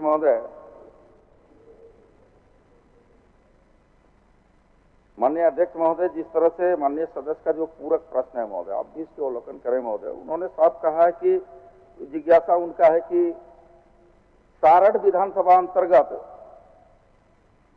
प्रखंड क्रमशः सारठ, पालजोरी और करमाटांड़, जहां उनका डिग्री कॉलेज का चिंता है कि डिग्री कॉलेज नहीं है, जिसके चलते उच्च शिक्षा प्राप्त बच्चियां नहीं कर पा रही महोदय। इसमें बड़ा उत्तर अस्पष्ट है महोदय, और स्पष्ट उत्तर है कि उनको तो मिठाई लेकर आना चाहिए महोदय, कि सरकार उनकी बात को बड़ी गंभीरता पूर्वक लेते हुए स्पष्ट जवाब दिया महोदय। जामताड़ा जिला अंतर्गत करमाटांड़ अंचल, जो चिंता उनका है सारठ, पालजोरी और करमाटांड़, तो करमाटांड़ अंचल मौजा बगरूडी में महिला महाविद्यालय जामताड़ा की स्थापना हेतु पत्रांक 169 बजट दिनांक 5/9/2024 के द्वारा प्रशासनिक स्वीकृति प्रदान कर दी गई है महोदय। तो बड़ा स्पष्ट उत्तर है महोदय। महोदय, हमने स्पष्ट कहा, पूछा ये भी है कि पिछले 24 वर्षों से मॉडल कॉलेज या डिग्री कॉलेज की डिमांड के लिए वहाँ के लोग या प्रतिनिधि कर रहे हैं। अभी इन्होंने कहा कि प्रशासनिक स्वीकृति मिल गई है करमाटांड़ के वैसे जगह में जो करमाटांड़ से तकरीबन 30 किलोमीटर दूर है, जो जामताड़ा के समीप है। जिला जामताड़ा है, ठीक है। हमने इसमें कहा, लिखा था कि करमाटांड़ भी है, वो करमाटांड़ विद्यासागर का एक बहुत ही घनी आबादी वाला जगह है, जहाँ आदिवासी और सारे लोग हैं। तो क्या आप करमाटांड़ के इर्द गिर्द या करमाटांड़ के लिए कुछ सोच सकते हैं या कुछ? आप मंत्री जी। हेल्थ डिपार्टमेंट ने चाहिए सर। जामताड़ा में सर जो जामताड़ा के करमाटांड़ की बातें आ रही है सर, बगरूडी में सर निश्चित तौर पे वहाँ पे सर ट्रैवल एरिया है और बड़ी मुश्किल से वहाँ पे कॉलेज सेंक्शन हुआ है महोदय। तो चुनाव बाबू का कहना है कि सर दूरी है, तो दूरी मिटाया जा सकता है। हम लोग दूरियाँ मिटाने वाले में से हैं, बच्चों को दिक्कतें नहीं होगी सर। हम चाहेंगे कि अगर इनका ये है कि कहीं और कॉलेज दिया जाए तो दे दिया जाए, लेकिन बगरूडी का नाम नहीं आना चाहिए सर। बड़ी मुश्किल से, बड़ा प्रयास से महोदय वहाँ कॉलेज ले गए हैं सर। आप बगरूडी तो हो चुका है मंत्री। पूरक पर ही आना चाहिए महोदय। उन्होंने माननीय सदस्य ने चिंता व्यक्त की थी करमाटांड़, 3 था ब्लॉक महोदय, उसमें तो एक ब्लॉक में खुल ही रहा महोदय। उनको तो खुश होना चाहिए, सरकार को बधाई और धन्यवाद देना चाहिए महोदय। तो उनका जो मूल भावना था, उस भावना को आदर कर चुकी है सरकार महोदय। की आदर तो है, लेकिन दूरियां देखा जाए अगर, जैसे सारठ में आपने लिखा है, सारठ में जहां पर एक महिला कॉलेज की स्थापना की गई है, वो 10-15 किलोमीटर तक वहां कोई यातायात का कोई साधन नहीं है। तो क्या यातायात बच्चियां वहाँ हैं और यहाँ तो कैसे जाती हैं? वहाँ जाने आने का कोई सुविधा नहीं है, कुछ नहीं है, सिर्फ एक भवन खड़ा कर दिया गया है लड़कियों के लिए, जिसको आप जांच करा के देख लें, कहीं कोई नहीं है। अगर कागज में नाम कुछ हो तो मैं नहीं कह सकता, लेकिन दरअसल वहाँ कुछ नहीं है, न ही कोई पढ़ाने वाले आने जाने की सुविधा पाते हैं, न जाते आते हैं। तो दिखवा लीजिए क्या स्थिति। माननीय अध्यक्ष महोदय, मैं दिखवा लूंगा, लेकिन माननीय सदस्य की जो अंतिम चिंता है, क्या आने जाने का आवागमन नहीं है महोदय, तो माननीय विधायक हैं, एक बस दे दे महोदय विधायक मत से, तो हम लोग भी इनको सरकार की ओर से और बच्चों की ओर से धन्यवाद व्यक्त करेंगे महोदय। और इस पर कोई अगर विकल्प सरकार स्तर पर भी किया जा सकता है तो निश्चित तौर पर उसको ढूंढेंगे महोदय, और उस विकल्प पर हम लोग काम करने का काम करेंगे महोदय। चलिए चुनाव। ये तो बच्चियों का हुआ, और लड़कों के लिए, विद्यार्थियों के लिए डिग्री कॉलेज अब सुनो, अच्छा उसको पूरा अब कहिएगा तो बैठ जाएंगे, लेकिन उत्तर सही नहीं हुआ। माननीय अब शून्यकाल की सूचना, माननीय सदस्य श्री मंगल कालिंदी जी, माननीय सदस्य श्री मंगल कालिंदी जी, अभी बाद में फिर अवसर देंगे आपको, अवसर देंगे बाद में। तो शून्यकाल आ गया तो आप क्या बोलिएगा? बैठ जाइए, बैठिए, अभी शून्यकाल है, अभी बाद में लेंगे। आप प्रकाश बाबू, आप पुराने माननीय सदस्य हैं, पुराने माननीय सदस्य हैं, शून्यकाल तो पढ़ने दीजिए, उसके बाद देखते हैं। आप उठ कर अध्यक्ष महोदय जोगसलाई विधानसभा क्षेत्र अंतर्गत बड़ाम प्रखंड के ग्राम भूला में कस्तूरबा गांधी बालिका आवासीय विद्यालय का तकनीकी एवं प्रशासनिक स्वीकृति वर्ष 2016 को मिली थी। वर्ष 2018 में संवेदक द्वारा निर्माण कार्य शुरू किया गया था। संवेदक द्वारा निर्माण कार्य ठीक से न करने एवं समय नहीं करने के कारण संवेदक को वर्ष 2024 में टर्मिनेट कर दिया गया था एवं उनके स्थान पर किसी दूसरे संवेदक को कार्य नहीं दिया गया है, जिस कारण बड़ाम प्रखंड के गरीब बच्चियों के दाखिला हेतु कस्तूरबा गांधी आवासीय विद्यालय सुंदरनगर जमशेदपुर में जाना पड़ता है। क्योंकि कस्तूरबा गांधी बालिका आवासीय विद्यालय सुंदरनगर जमशेदपुर में सीटों की संख्या कम होने के कारण वहां भी बच्चियां दाखिला लेने से वंचित रह जाते हैं, जिस कारण बच्चियों का पठन पाठन अधूरे में ही छूट जाती है। अंत में आसन के माध्यम से उल्लेखित विद्यालय का निर्माण कार्य शुरू कराने हेतु सरकार से मांग करता हूँ। माननीय सदस्य समीर कुमार महांती जी। अध्यक्ष महोदय, पूर्वी सिंहभूम जिला के अंतर्गत बौरागुड़ा प्रखंड के बौरागुड़ा विधानसभा के बौरागुड़ा प्रखंड में चौरंगी स्थित करोड़ों की ग्रामीण जलापूर्ति योजना विभागीय उदासीनता के कारण विगत एक वर्ष से ऊपर खराब पड़ा हुआ। फलस्वरूप 29 गांव के करीब 3000 परिवार पेयजल के लिए दिन भर भटक रहे हैं। गर्मी के आहट आते ही पानी के लिए लोगों के जीवन हल्का है। जुलाई 2023 से बनावड़ा स्थित सुवर्णरेखा नदी के पंप खराब होने के कारण ये समस्या उत्पन्न हुई है, परंतु आज तक संभावित विभाग द्वारा इसकी मरम्मत की दिशा में कोई पहल नहीं किया गया है। अतः आसन के माध्यम से सरकार से मेरा मांग है कि उक्त अति महत्वपूर्ण योजना को अविलंब चालू करने के लिए लोगों को जलापूर्ति सुनिश्चित करने का प्रयास किया जाए। माननीय सदस्य श्री भूषण तिर्की जी। अध्यक्ष महोदय, विधानसभा क्षेत्र गुमला शहर में 3 वर्षों पूर्व पानी का पाइपलाइन बिछाया गया है, परंतु पेयजल विभाग और नगर परिषद के तालमेल नहीं होने के कारण अभी भी शहरी जलापूर्ति अधर में लटका हुआ है, जिसके कारण शहर की आधी आबादी को पेयजल की परेशानी का सामना करना पड़ रहा है। अतः मैं आपके माध्यम से सरकार से मांग करता हूं कि गर्मी आने से पूर्व गुमला शहर की जलापूर्ति योजना अविलंब शुरू कराई जाए। माननीय सदस्य श्री अनंत कुमार देव जी। अध्यक्ष महोदय, गढ़वा जिला के भवनाथपुर विधानसभा क्षेत्र अंतर्गत नगर उटारी अनुमंडल में कारा भवन के नव निर्माण उपरांत भी कैदियों को जिला कारागार गढ़वा से हस्तांतरण नहीं किया गया है। जिला कारागार में जेल की क्षमता से अधिक कैदियों के रखे जाने से यहां पर बंद कैदियों के साथ साथ जेल प्रशासन को काफी कठिनाई होती है। अतः नगर उटारी के नवनिर्मित कारा को अविलंब चालू कराते हुए जिला कारागार गढ़वा में बंद क्षमता से अधिक कैदियों को स्थानांतरित कराने की मांग सदन के माध्यम से और सरकार से करता हूं। माननीय सदस्य निर्मल कुमार महतो जी। माननीय सदस्य निर्मल कुमार महतो। अध्यक्ष महोदय, सुप्रीम कोर्ट के केस संख्या 132/2016 के आदेश अनुसार विद्यालय स्टाफ दिव्यांग बच्चों के शिक्षक परीक्षण के लिए विशेष शिक्षक नियुक्ति शिक्षा विभाग द्वारा करना है। वैसे शिक्षा के तहत झारखंड शिक्षा परियोजना इसको शिक्षक एवं मनोदय नहीं दिया जा रहा है। अतः सदन के माध्यम से शिक्षा परियोजना द्वारा शिक्षक एवं थेरेपी को समान मनोदय भत्ता का मांग करता हूं महोदय। धन्यवाद। माननीय सदस्य श्री नागेंद्र नाथ महतो जी। माननीय अध्यक्ष महोदय, बगोदर विधानसभा क्षेत्र के बिशुंगड़ प्रखंड अंतर्गत केतको मड़मो पथ में खोंगिया नदी से उत्क्रमित उच्च विद्यालय मड़मो तक सड़क काफी जर्जर अवस्था में है। आवागमन की सुविधा नहीं है, अतः सड़क की मरम्मती का मांग करता हूं जो जर्जर हो गया। माननीय सदस्य श्री मथुरा प्रसाद महतो जी।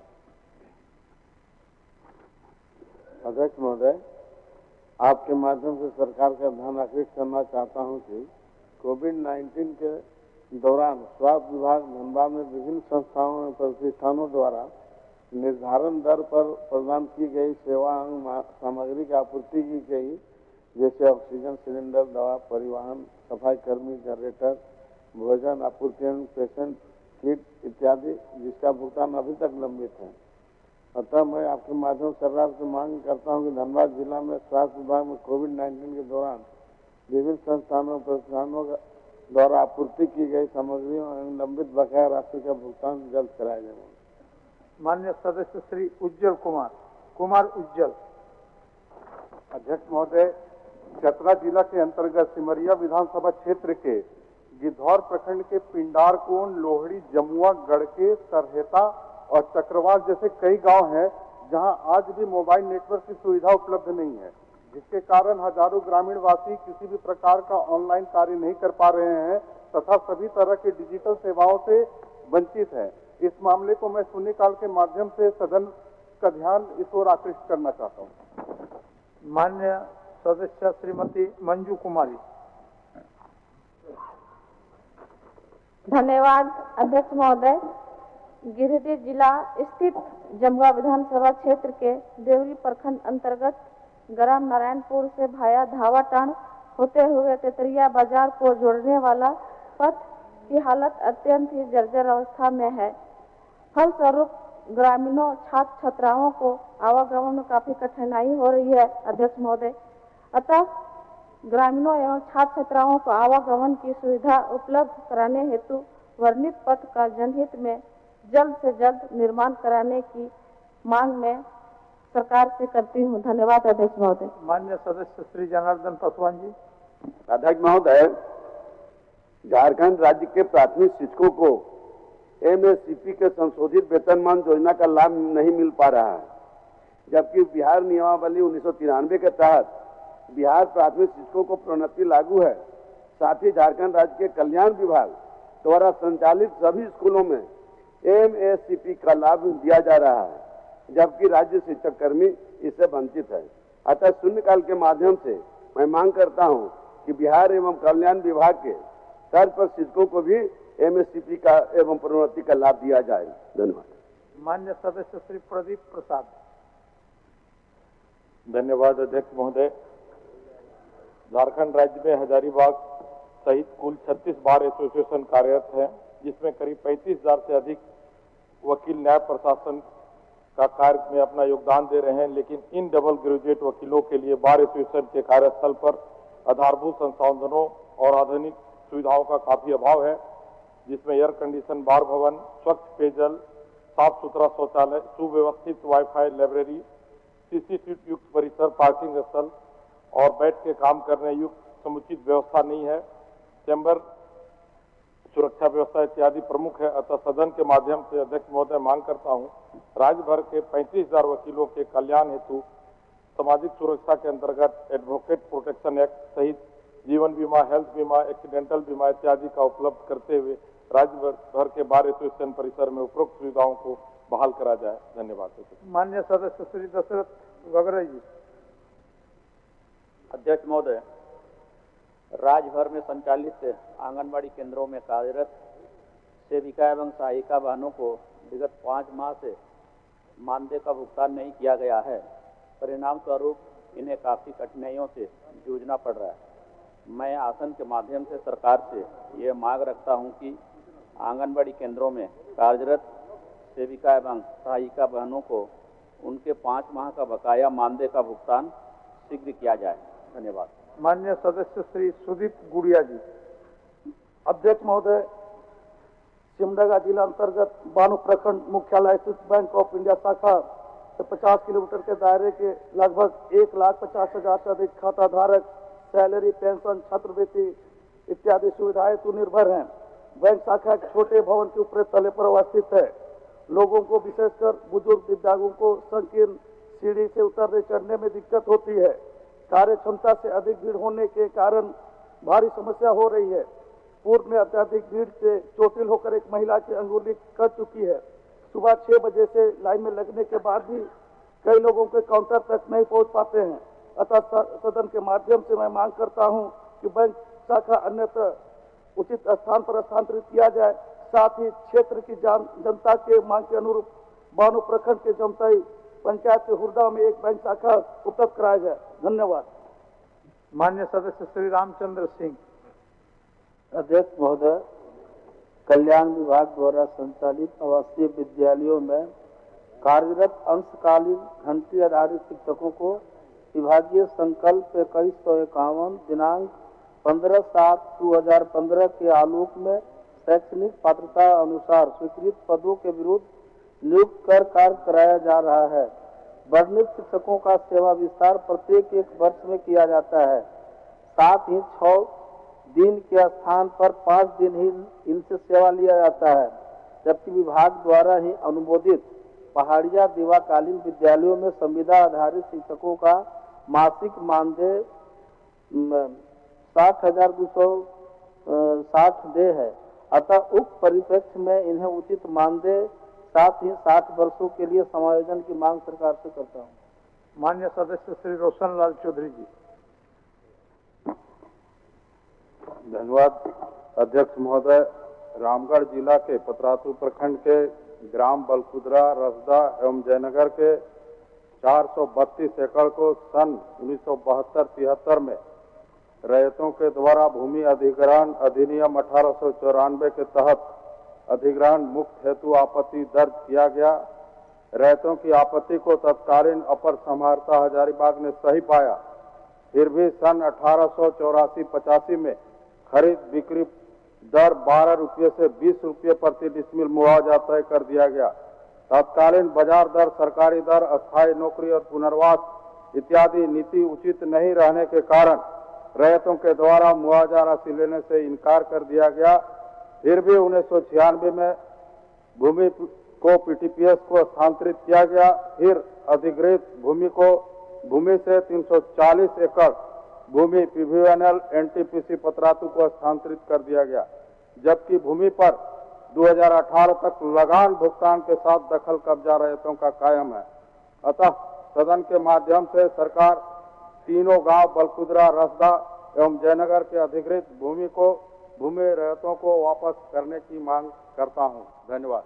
माननीय सदस्य श्री भूषण बाड़ा जी।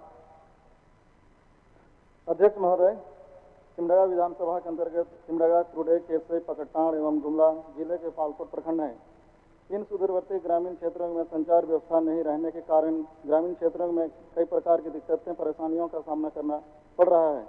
बदहाल नेटवर्क के कारण पीडीएस के अनाज उठाव में भी ग्रामीणों को काफ़ी कठिनाई हो रही है।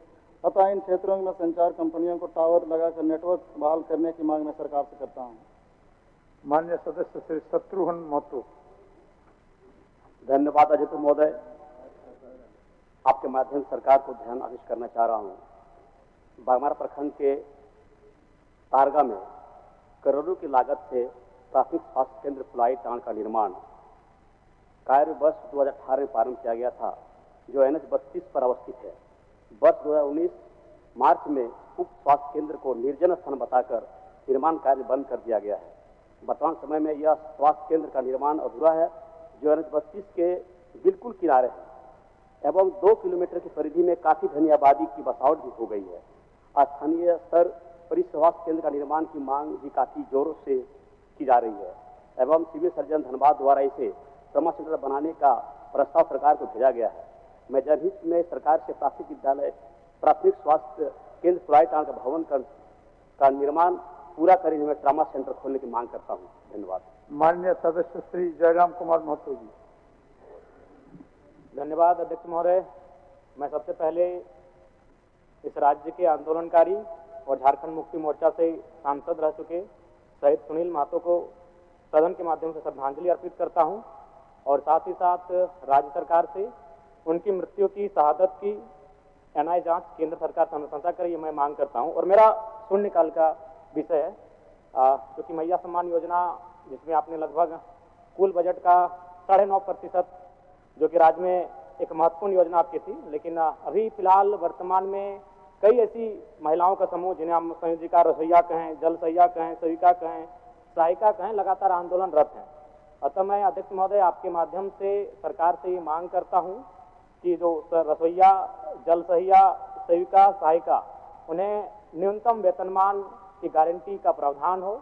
यही मैं सदन के माध्यम से सरकार से मांग करता हूं। धन्यवाद अध्यक्ष महोदय। बहुत माननीय सदस्य श्रीमती ममता देवी।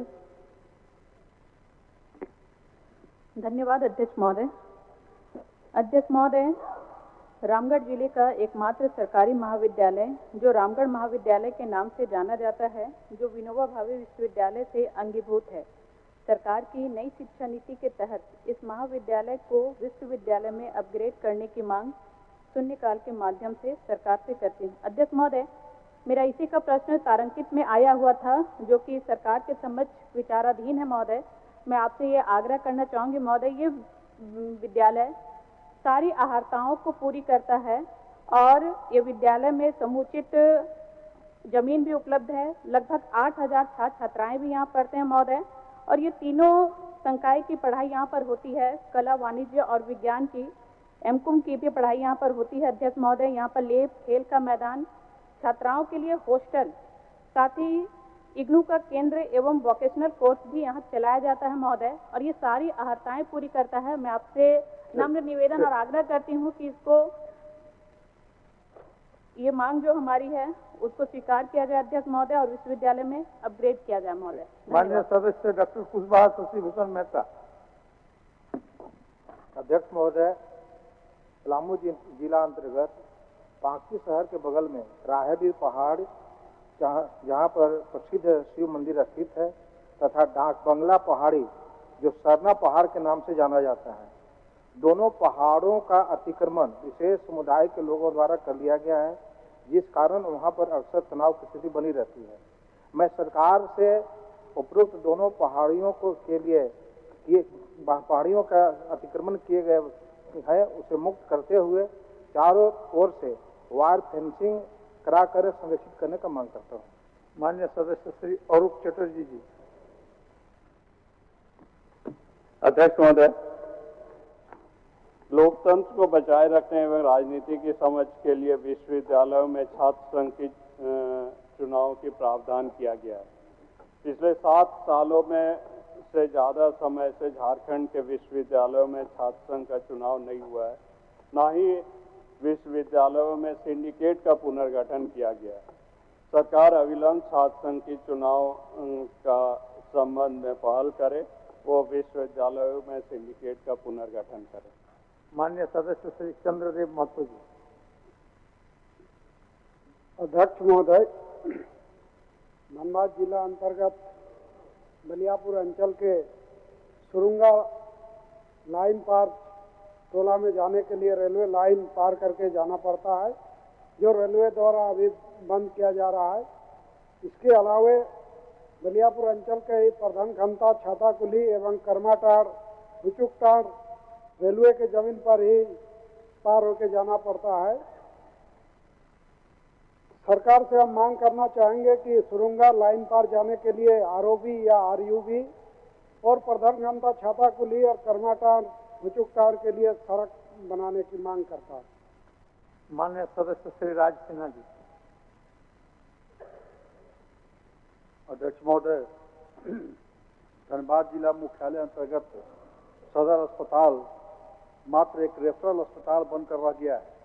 विगत फरवरी माह में 400 मरीजों को वहां से रेफर किया गया, जबकि अस्पताल में संसाधन होने, महिला चिकित्सक नर्स होते हुए भी प्रसूति महिलाओं को अन्य अस्पतालों में रेफर कर दिया जाता है, जिससे स्थानीय व गरीब महिलाओं को काफ़ी कठिनाइयाँ होती हैं। अतः सरकार से मांग करता हूं कि सदर अस्पताल से मरीजों को अन्य अस्पतालों में रेफर किए जाने की उच्च स्तरीय जांच कराते हुए सदर अस्पताल में महिलाओं और बच्चों की चिकित्सा व्यवस्था दुरुस्त कराई जाए। धन्यवाद। माननीय सदस्य मोहम्मद ताजुद्दीन।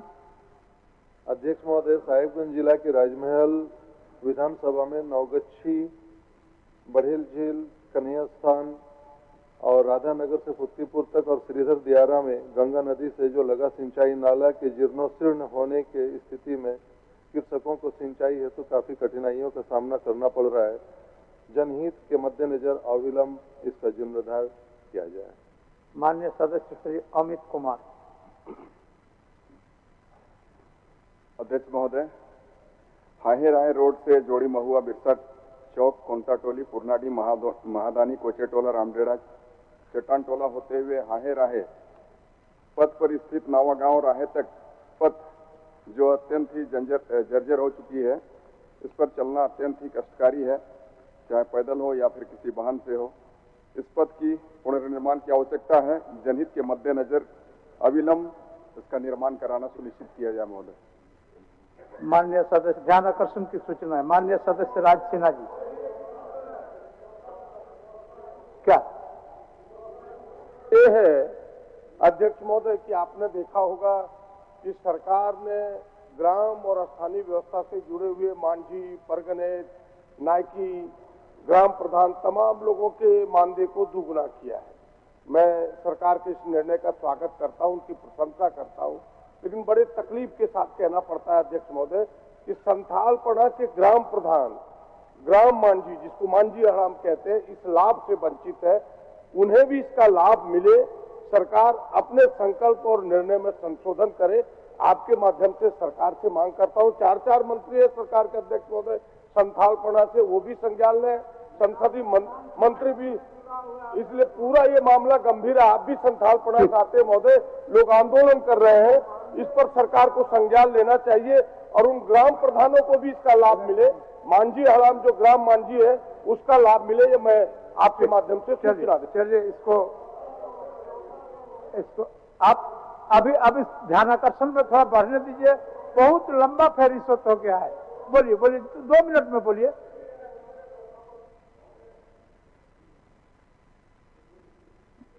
ये महोदय 0 आवर पे महोदय सारे माननीय सदस्य बहुत गंभीर होते हैं महोदय। कल मैं भी महोदय 12:07 पे पहुंचा महोदय, लेकिन माननीय सदस्यों के द्वारा महोदय जो 10 बजे आ रहा है, 10 से 11:30 बजे तक डाल करके चला जा रहे हैं।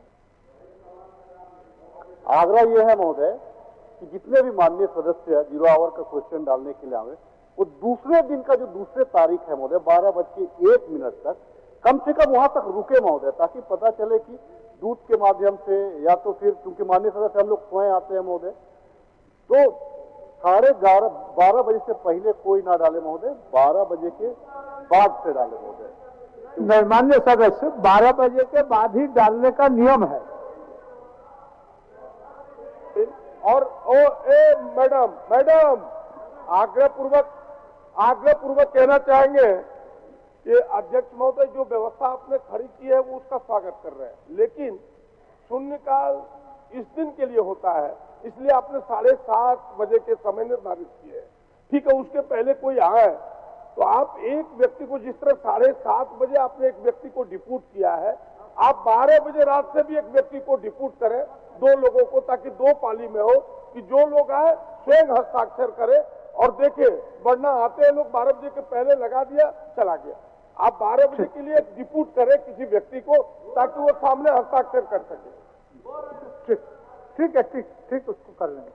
माननीय राज सिन्हा जी, आपको धन्यवाद कि आप काफी मेहनती हैं, शून्यकाल को भी छोड़े नहीं, ध्यान धन्यवाद अध्यक्ष महोदय। चलिए, रात में 12 बजे एक 12 बज के 1 मिनट पर पहुंचे अध्यक्ष महोदय, चलिए तो 24वां नंबर पहुंचे 12 बज के 1 मिनट पर। पूछिए, एकदम ऑब्जेक्टिव टाइप पूछिए। अध्यक्ष महोदय, मेरा विषय बड़ा ही महत्वपूर्ण है अध्यक्ष महोदय, और अभी खास करके गर्मी के दिन में अध्यक्ष महोदय पानी से पूरी तरह से हम लोग त्रस्त हो जाते हैं। धनबाद जो कि माइनिंग एरिया अध्यक्ष महोदय, पीने का पानी का इतना ज्यादा समस्या है अध्यक्ष महोदय कि उसका वर्णन नहीं किया जा सकता। पिछले रोज पेयजल विभाग से नगर विकास की तरफ आज उत्तर मिला अध्यक्ष महोदय, लेकिन माननीय नगर विकास मंत्री तो है नहीं, पता ही लगता है पेयजल विभाग आप ही दीजिएगा क्या? घूर फिर के क्वेश्चन वहीं पर आ गया आपका। चलिए ठीक, कोई बात नहीं। अध्यक्ष महोदय, ये जो उत्तर आया अध्यक्ष महोदय काफी लंबा चौड़ा, काफी डिटेल में विस्तृत उत्तर आया अध्यक्ष महोदय। 3 योजना का इसमें चर्चा है अध्यक्ष महोदय।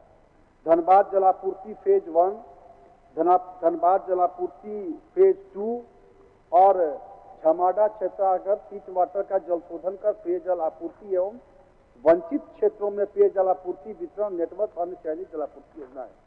अध्यक्ष महोदय, तीनों प्रश्न के जवाब में मोटा मोटी मूल में एक ही जवाब है, कोरोना, एनओसी नहीं मिलना, रेलवे एनएचएआई से एनओसी नहीं मिलना, एफसीआई से इधर नहीं मिलना। अध्यक्ष महोदय, मेरा यह कितना चिंता का विषय अध्यक्ष महोदय। पहला योजना वह 20 में शुरू हुआ, 21 में पूरा होना था। दूसरा 21 में शुरू हुआ, 22 में पूरा होना था। तीसरा 20 में शुरू हुआ, 22 में पूरा होना अध्यक्ष महोदय। आज ये 25 हो गया। अध्यक्ष महोदय, 5-5 साल तक बगैर एनओसी के सरकार चल रही है, काम हो रहा है, और बिना एनओसी लिए हुए योजना शुरुआत हो गया अध्यक्ष महोदय। अब महोदय देखिए, आप बड़े आपसे हम अध्यक्ष महोदय संरक्षण चाह रहे हैं। ये जनता से जुड़ा हुआ विषय अध्यक्ष महोदय कि 5-5 वर्ष तक आखिर ये एनओसी लेने की जिम्मेवारी किसकी है? इसके लिए किस पदाधिकारी को चिन्हित किया गया? कौन लेगा एनओसी महोदय? केवल सरकार जवाब में बोल देती है अध्यक्ष महोदय हर बार कि शो कॉज और नोटिस टू करेक्ट ये दे दिया गया अध्यक्ष महोदय। इतने भर से काम नहीं होगा। मैं माननीय मंत्री जी से जानना चाहता हूं, 5 साल गुजर गए अध्यक्ष महोदय, और कितने वर्ष लगेंगे इन योजनाओं को धरातल तक लाने के लिए? जनता को पानी कब मिलेगा अध्यक्ष महोदय? माननीय मंत्री जी। धन्यवाद महोदय। माननीय सदस्य का जो चिंता है, और चिंता कितना गंभीर है महोदय, इस बात का अंदाजा हम भी लगा सकते हैं और आप भी लगा सकते हैं। एक दिन तो पेयजल विभाग की ओर से हमारे तरफ क्वेश्चन किए तो हम उस दिन कह दिए कि भाई नगर विकास की तरफ। आज नगर विकास नहीं है महोदय, तो आज फिर हमको पुनः हम ही को कूट करना पड़ रहा है। उनका खुशकिस्मती है कि हमको लगता है अति शीघ्र पूरा हो जाएगा उनका पेयजल आपूर्ति का जो चिंता है। और माननीय सदस्य ने ठीक काम हो गया कि चिंता लाजमी है। गर्मी का दिन आ रहा है, इसके बाद बरसात आएगा, फिर गर्मी आएगा महोदय। और उत्तर के खंड में सब तो पढ़े महोदय, लेकिन कुछ अंश को उन्होंने छोड़ दिया। बड़ा स्पष्ट उत्तर है महोदय कि जो ही रेलवे का एनओसी और एनएचआई का एनओसी आया, आपकी आरसीडी का एनओसी, जो भी एनओसी लेना है, मिलने के साथ ही धनबाद जलापूर्ति योजना फेज 1 को एक साल में उसको पूरा कर दिया जाएगा महोदय। धनबाद जलापूर्ति 2 को एनओसी प्राप्त होने के 15 माह के अंदर पूरा कर दिया जाएगा महोदय।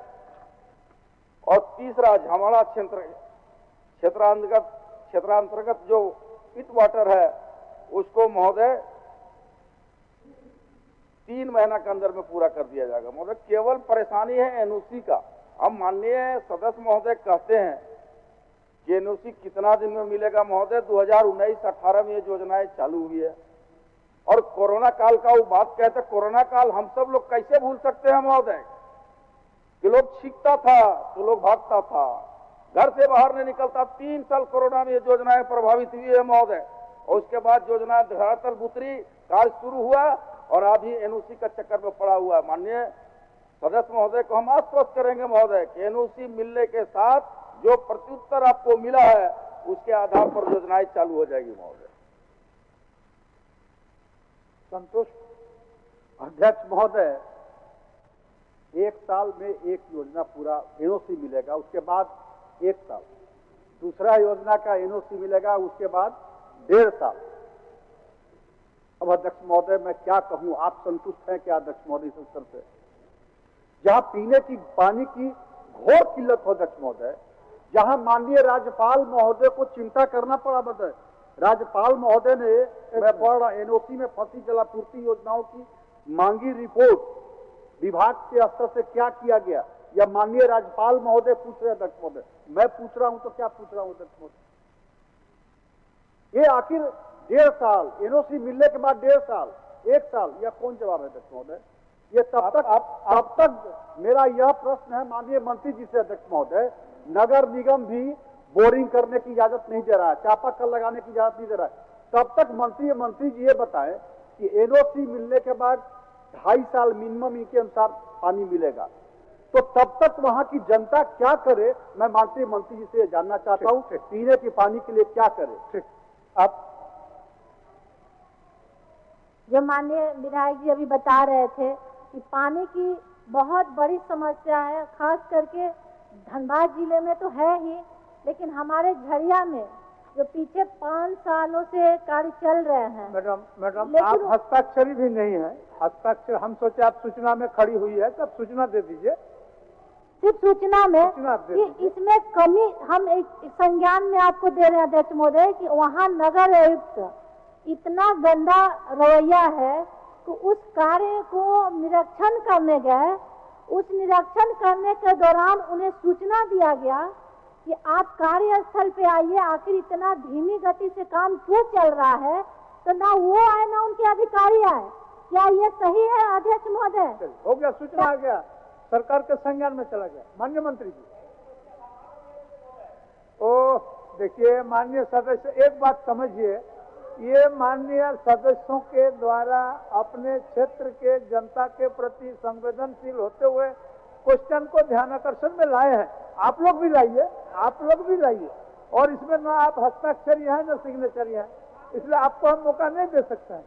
माननीय मंत्री जी, माननीय मंत्री जी, मंत्री जी अच्छा जवाब सुन लीजिए, जवाब सुन लीजिए, जवाब सुन। माननीय अध्यक्ष महोदय, जवाब सुन, चलिए पहले माननीय अध्यक्ष बैठ गए, बड़ा सुस्पष्ट उत्तर है महोदय, और हम तो कह रहे हैं कि हम भी प्रयास करें, सरकार भी प्रयास करे, और माननीय सदस्य भी आग्रह करेंगे कि जहां एनएचआई का मामला केंद्र सरकार का, रेलवे का मामला केंद्र सरकार का, हम लोग प्रयास करें महोदय, और अतिशीघ्र एनओसी ले। जब तक एनओसी नहीं मिलेगा महोदय, रेलवे क्रॉसिंग में पाइप पार नहीं होगा तक आगे कनेक्टिविटी कैसे होगा महोदय, कैसे कनेक्टिविटी होगा महोदय? इसलिए एनओसी लेने के पश्चात हम लोग उसके लिए राज्य सरकार भी प्रयास करेगा, हम लोग आगे बढ़ेंगे, और अतिशीघ्र एनओसी लेने के उपरांत हम लोग उन योजनाओं को अतिशीघ्र पूरा करने का काम करेंगे महोदय। ये तो कटअप डेट दिया हुआ है महोदय।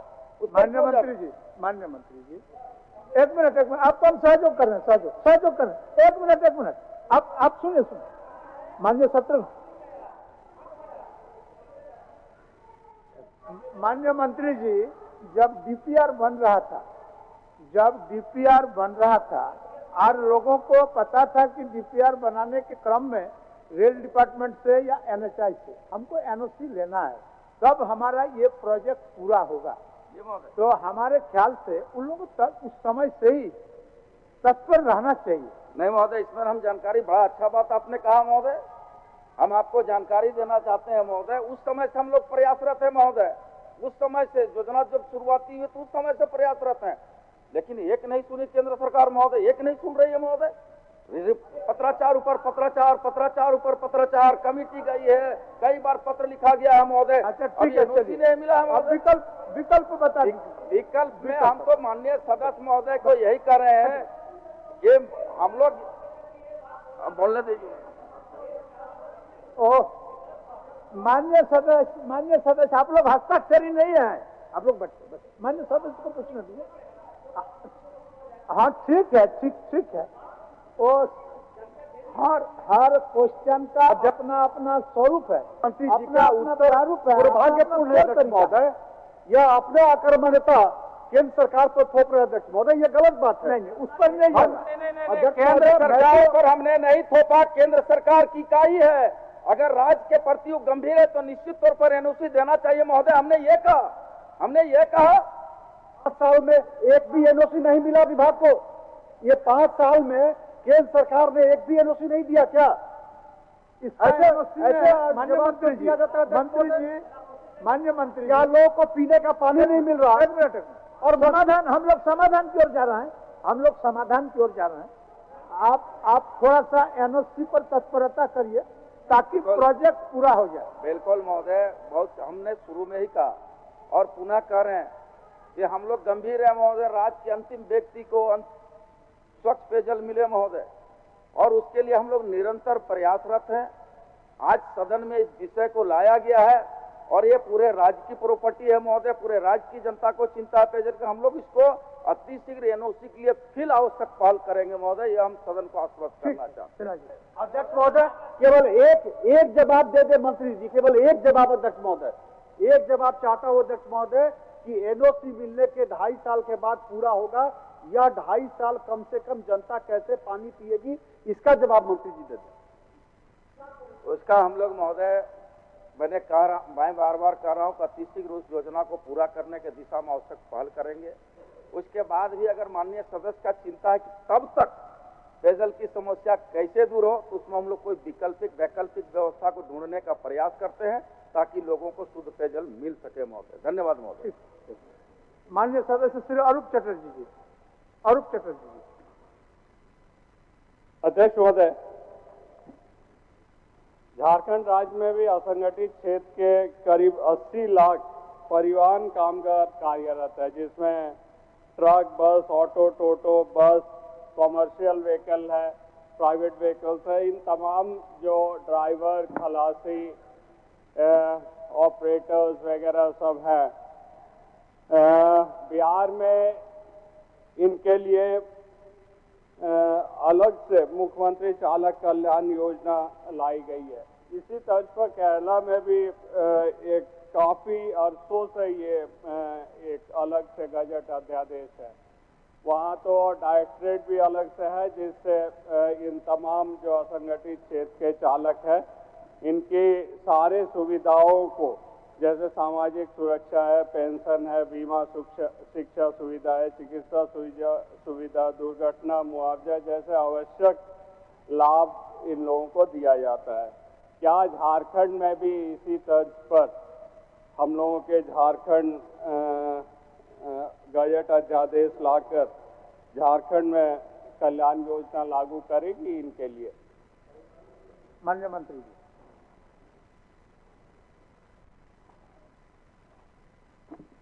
माननीय सदस्य अरूप चटर्जी ने जो सदन में इन असंगठित परिवहन कामगारों के बारे में मामला उठाया है, ये बात सही है। आंकड़ा राज्य सरकार के पास नहीं है, 80 लाख इन्होंने बताया है। और जहां तक इस संदर्भ में स्पष्ट रूप से हम लोग ने सरकारी वक्तव्य दिया है कि इस संदर्भ में बगल के जो राज्य हैं उनके नीतियों और उनके संदर्भ में हम लोग विस्तृत अध्ययन करने के बाद हमारे सरकार के पास बजटीय उपबंध की व्यवस्था होगी तो हम लोग इस पर निर्णय ले सकते हैं, ये हम लोग ने वक्तव्य में दिया। और जहाँ तक चिंता है कि ऐसे असंगठित कामगारों को पेंशन के बारे में, स्वास्थ्य जांच के बारे में और जीवन बीमा, सामाजिक सुरक्षा व्यवस्था ये और दुर्घटना वगैरह में, तो ये सारी व्यवस्थाएं हमारी सरकार ने किया है। जैसे कि इसमें स्पष्ट लिखे हैं कि संकल्प संख्या 184 13/3/2021 वर्णित प्रावधानों में राज्य में सड़क दुर्घटना मृत व्यक्ति को 1 लाख की अनुग्रहित राशि हम लोग देते हैं। और हिट एंड रन वाला मामला में 162 दिनांक 18/4/2022 के संकल्प के द्वारा इसमें 2 लाख रुपया और जो घायल भी हैं उनको 50,000 देने की व्यवस्था है। और जहाँ तक वृद्धा पेंशन विधवा पेंशन सरकार की योजना है, इससे लोग आच्छादित होते हैं। तो जब तक ये सरकार की योजना नहीं है तब तक ये योजना से वो लाभान्वित हो रहे हैं और ये अच्छा मामला है। हम लोग इस पर विचार करेंगे, लेकिन बगल के राज्यों से इसकी नीतियाँ और इस पर हम लोग अध्ययन के बाद इस पर कोई दोष नहीं डालेंगे। अध्यक्ष महोदय, सरकार की जवाब तो आपदा प्रबंधन को लेकर है, जिसमें हिट एंड रन केसेस पे जो 1 लाख या 2 लाख की मुआवजा दी जाती है। इनकी जो गजट अध्यादेश में है उसमें चालकों के लिए विशिष्ट ID कार्ड होती है, स्वास्थ्य जांच, नेत्र जांच, चालक शेड एवं शौचालय की व्यवस्था, स्वास्थ्य बीमा, चालक की पोशाक, जीवन बीमा, इन तमाम चीज़ों पर को लेकर बिहार में ये गजट अध्यादेश लाई है। तो मैं बिहार की गजट अध्यादेश की कॉपी माननीय मंत्री महोदय को दे सकता हूँ, वो केरला से भी मंगा ले, लेकिन एक समय सीमा तय कर दे जो इतने दिनों के अंदर स्टडी करके इन तमाम चीज़ों को वो लागू करने की कोशिश करेंगे। या झारखंड में भी इसी तरीका झारखंड परिवहन कल्याण बोर्ड की गठन करने में सरकार आगे बढ़ेगी। चलिए माननीय मंत्री जी, आप खाली एक डेट दे दीजिए कि दूसरे स्टेट से जो समन्वय स्थापित करके उनके नियम कानून को जानने के बाद आप कितना एडॉप्ट कर सकते हैं, कितना नहीं कर सकते हैं, उसका रिपोर्ट पेश करने के लिए डेट बोल दीजिए, टेंटेटिव डेट। कम से कम 6 माह का वक्त दिया जाए। चलिए हम लोग इसको दिखा ठीक है, उसके बाद इस पर कोई निर्णय हम लोग कितना 6 महीना ठीक, धन्यवाद। Within 6 month. माननीय सदस्य श्री अनंत प्रताप देव।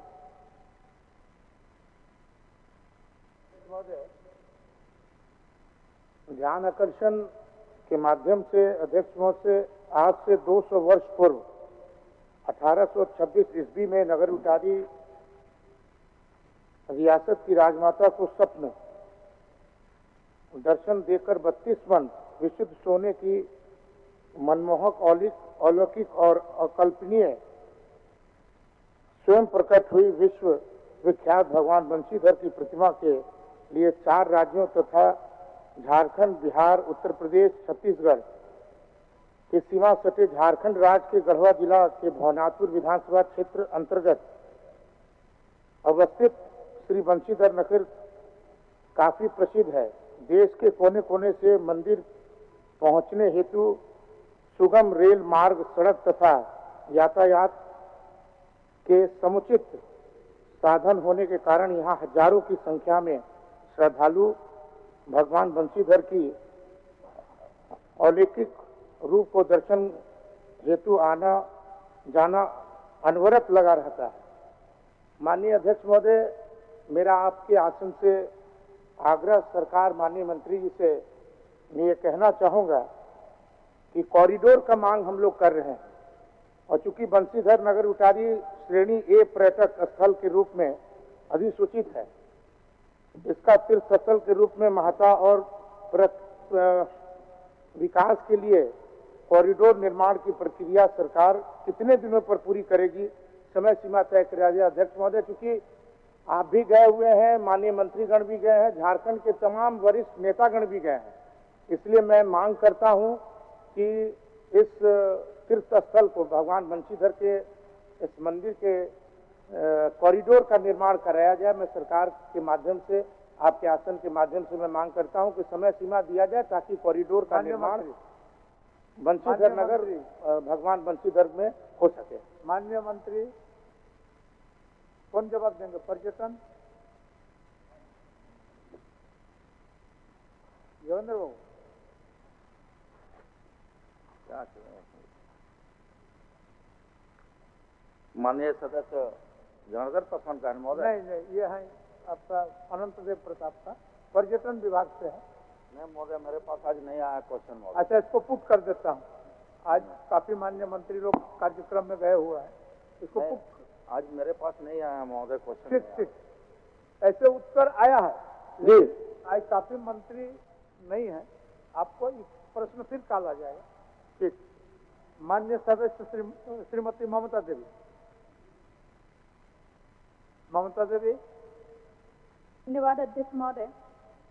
अध्यक्ष महोदय, हमारा जो सवाल था कि वार्ड नंबर 7 रामगढ़ जिला अंतर्गत जो कि पतरातू प्रखंड मुख्यालय से लगभग 32 किलोमीटर की दूरी पर है, जबकि वार्ड नंबर 7 के अंतर्गत जो राजस्व गांव आते हैं पोचरा, छोटा काना और बुजुर्ग जमीरा, जिनकी दूरी अध्यक्ष महोदय 30 से 32 किलोमीटर होती है, जो कि रामगढ़ की दूरी मात्र 2 से 3 किलोमीटर है अध्यक्ष महोदय।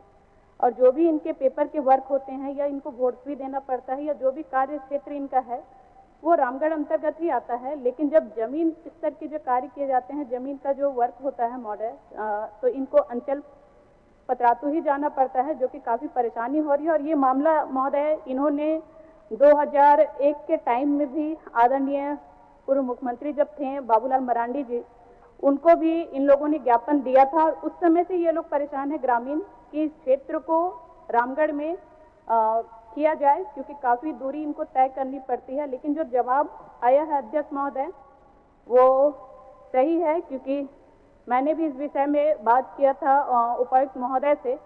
उन्होंने यही कहा था कि ये जो क्षेत्र है ये अब छावनी से जाकर के नगर परिषद में विलय होने जा रहा है। लेकिन महोदय हमारा ये चिंता का विषय है कि विलय होने में प्रक्रिया काफ़ी लंबी है, अभी तक हुआ नहीं है। लेकिन क्या हम ये कह सकते हैं कि जब तक ये प्रक्रिया में है तब तक ग्रामीण इसी तरह से परेशानियों से जूझते रहेंगे महोदय, जबकि 2001 से ये लोग प्रयासरत हैं। तो हम आग्रह करेंगे महोदय कि इसको जब तक ये नगर परिषद में विलय नहीं हो रहा है तत्काल के लिए तो इनको रामगढ़ से सारी सुविधाएं इनको मिल सके, इसके लिए हम आग्रह करते हैं। माननीय मंत्री जी। माननीय सदस्य की जो चिंता है वो जायज है, ग्रामीणों को इससे जरूर परेशानी हो रही है। हालांकि ये सवाल मेरे विभाग से संबंधित नहीं है, फिर भी हम लोगों ने संबंधित विभाग से जवाब लिया है और माननीय सदस्य को उपलब्ध कराया है। इसके बारे में कोई वैकल्पिक व्यवस्था हो सकती है कि नहीं हो सकती है, मैं संबंधित विभाग से मतलब अपने विभाग से इस सवाल को आगे बढ़ाने का काम करूँगी। तत्काल जो जवाब उस विभाग से आया था उसमें यही था कि प्रक्रियाधीन है और जो अनापत्ति पत्र रक्षा मंत्रालय से लेना चाहिए था इसे छावनी क्षेत्र में लेने के लिए, वो मिल गया अध्यक्ष महोदय। ठीक है, माननीय मंत्री जी संबंधित विभाग के साथ संपर्क स्थापित करके इसका निदान निकालेंगे, है ना? जी जी, धन्यवाद महोदय, बस जल्दी कर लिया जाए यही आग्रह होगा। माननीय सदस्य जनार्दन पासवान जी।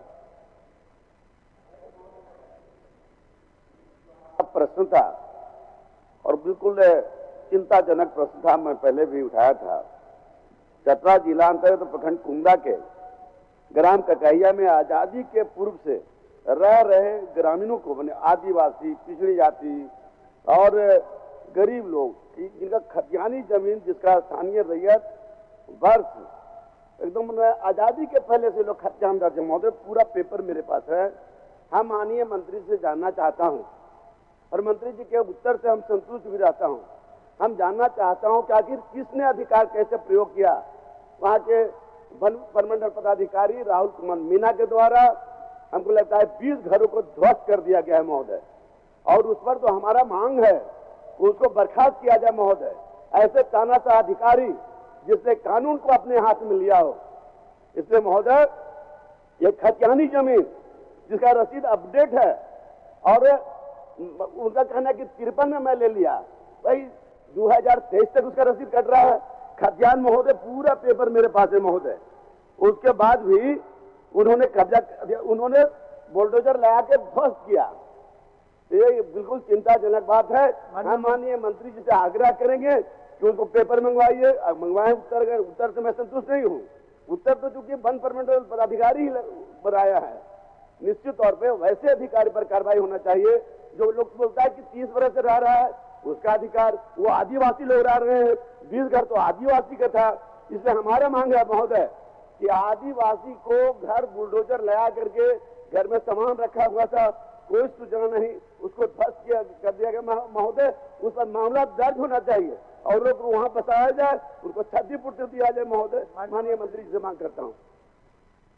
माननीय अध्यक्ष महोदय, एक अनुरोध है आपसे कि ये अनंत प्रसाद देव जी का आ गया है महोदय, पहले उसको ले लें फिर इसको नहीं, अनंत प्रसाद जी वाला आज स्थगित रहने दें, उनको फिर काल देखते हैं। अभी आप आगे बढ़ो। माननीय अध्यक्ष महोदय, अच्छा पहले इसको ले लेते हैं। मैं महोदय इसको थोड़ा उधर ही कर लिया जाए महोदय, थोड़ा फाइल अभी आया है महोदय, उनका वाला फाइल अभी आया है। 1 मिनट, ठीक ठीक, अगर देना चाहते हैं आप, अगर आगे आए तो आप माननीय अनंत अध्यक्ष प्रताप देव जी महोदय, का बताइए। माननीय अध्यक्ष महोदय, माननीय अनंत प्रताप देव जी का जो पूरक प्रश्न है महोदय, ये खेलकूद युवा संस्कृति कला विभाग, यह बात सिमडेगा जिला के पर्यटन का अपार संभावना है। पर्यटक स्थल को डेवलपमेंट करने के लिए इन्होंने चिंता व्यक्त किया है महोदय, तो उन्हें हाँ भाई उन्हीं का है, उन्हीं का सर का है। माननीय मंत्री महोदय, गढ़वा जिला बंशीधर मंदिर का है अध्यक्ष महोदय। इसको स्थगित कर देते हैं जोगेंद्र बाबू, कि बंशीधर नगर का कॉरिडोर के बारे में है। ठीक है, नहीं आया महोदय, इसका भी नहीं आया महोदय। अच्छा ठीक है, चलिए पासवान जनार्दन जी का नंबर दीजिए, जनार्दन जी का नंबर दीजिए। महोदय, जनार्दन पासवान जी का आया महोदय। हाँ जी जी, उनको दीजिए। हाँ जनार्दन आया थोड़ा सा बढ़ने दीजिए, बहुत बहुत लंबा लाइन है ध्यान आकर्षण का। हम चाह रहे हैं कि थोड़ा सा मैडम। बोलिए बोलिए जोगेंद्र बाबू, बोलिए जोगेंद्र बाबू, बोलिए ना, आप जवाब दीजिए ना। नहीं सुना पड़ रहा, थोड़ा जोर से बोला जाए महोदय। जोर से नहीं होगा, चलिए।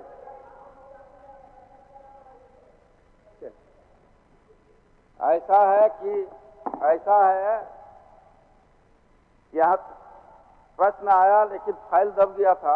अब माननीय सदस्य को जो चिंता है, अब हम तैयार हैं आपकी सवालों का पूरक प्रश्न के उत्तर देने के लिए हम तैयार हैं।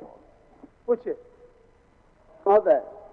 मेरा सवाल था, ग्राम ककहिया, पंचायत कुंदा, अंचल कुंदा, जिला चतरा, वहां पर आजादी के पहले से जब सर्वे हुआ तो सर्वे खतियान पूरा पेपर ये मेरे पास मौजूद है, और उसमें वन प्रमंडल पदाधिकारी उत्तरी चतरा राहुल कुमार मीना के द्वारा कानून अपने हाथ में लेकर के जिस तरह से ककहिया गांव को ध्वस्त कर दिया गया, वहां पर आंगनबाड़ी भवन बना हुआ है, वहां पर मिडिल स्कूल चल रहे हैं, लेकिन वहां पर आदिवासी और पिछड़ी जाति के लोग निवास करते हैं।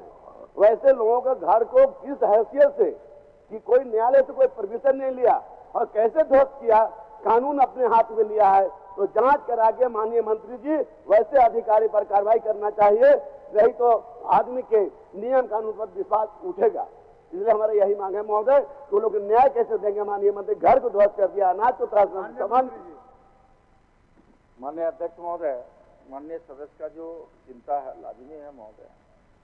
ग्राम ककहिया प्रखंड कुंदा, प्लॉट संख्या 2, 3, 4, 12, 13, 16, 17, 18, 19, 20, 21, 22, 23, 24, 25, 26, 27, 28, 37, 38, 39, 40, 41, 42, 43 और 49। ये चतरा उत्तरी प्रमंडल की अधिसूचित वन भूमि है महोदय, वन सीमांकित भूमि है, जिसकी अधिसूचना संख्या C/10711/52-29R दिनांक 2/1/1953 है महोदय। जो प्राप्त उत्तर है उसमें यह जमीन, उक्त जमीन पर वह घर बना हुआ था महोदय, और जिसके आलोक में वन विभाग के द्वारा यह कार्रवाई की गई है महोदय। माननीय मंत्री जी के उत्तर से मैं एकदम संतुष्ट नहीं हूँ। जिस अधिकारी पर जांच होना चाहिए था, जिस पर कार्रवाई होना चाहिए, तो वही अधिकारी ने रिपोर्ट बना के भेजा है महोदय। देख लिया जाए रसीद, माननीय मंत्री जी को मैं भेज देता हूँ, और उसके बाद करेक्शन स्लिप देख लिया जाए महोदय। खतियान देख लिया जाए महोदय। और ये मैंने 75 साल नहीं, ये 90 वर्ष कहाँ थे जिनका नींद टूटा है 2023 में। तो महोदय हमारा जो मांग है कि विधानसभा की कमेटी बना जाए, क्योंकि यह साधारण सवाल नहीं महोदय, यह सवाल बहुत गंभीर है। 20 घरों को बुलडोजर लगा के ध्वस्त कर दिया गया महोदय। और आदिवासी, अब आदिवासी की बात करते हैं माननीय मंत्री जी, जो समाज के एकदम नीचे पंक्ति में बैठते हैं, वैसे लोगों के, और वहां पर पीढ़ी जाति मतलब ज्यादा जंगल में तो निवासी ही लोग करते हैं महोदय। ये दोनों को जिस तरह से बेदखल किया गया, अभी भी वहां पर वो लोग टेंट लगा के रह रहे महोदय। मैंने कंबल दिया, मैंने टेंट लगवाया महोदय। मैं सरकार से, खासकर माननीय मंत्री जी, मुख्यमंत्री जी से मैं मांग करता हूं कि आप विधानसभा कमेटी बनाइए और जांच कीजिए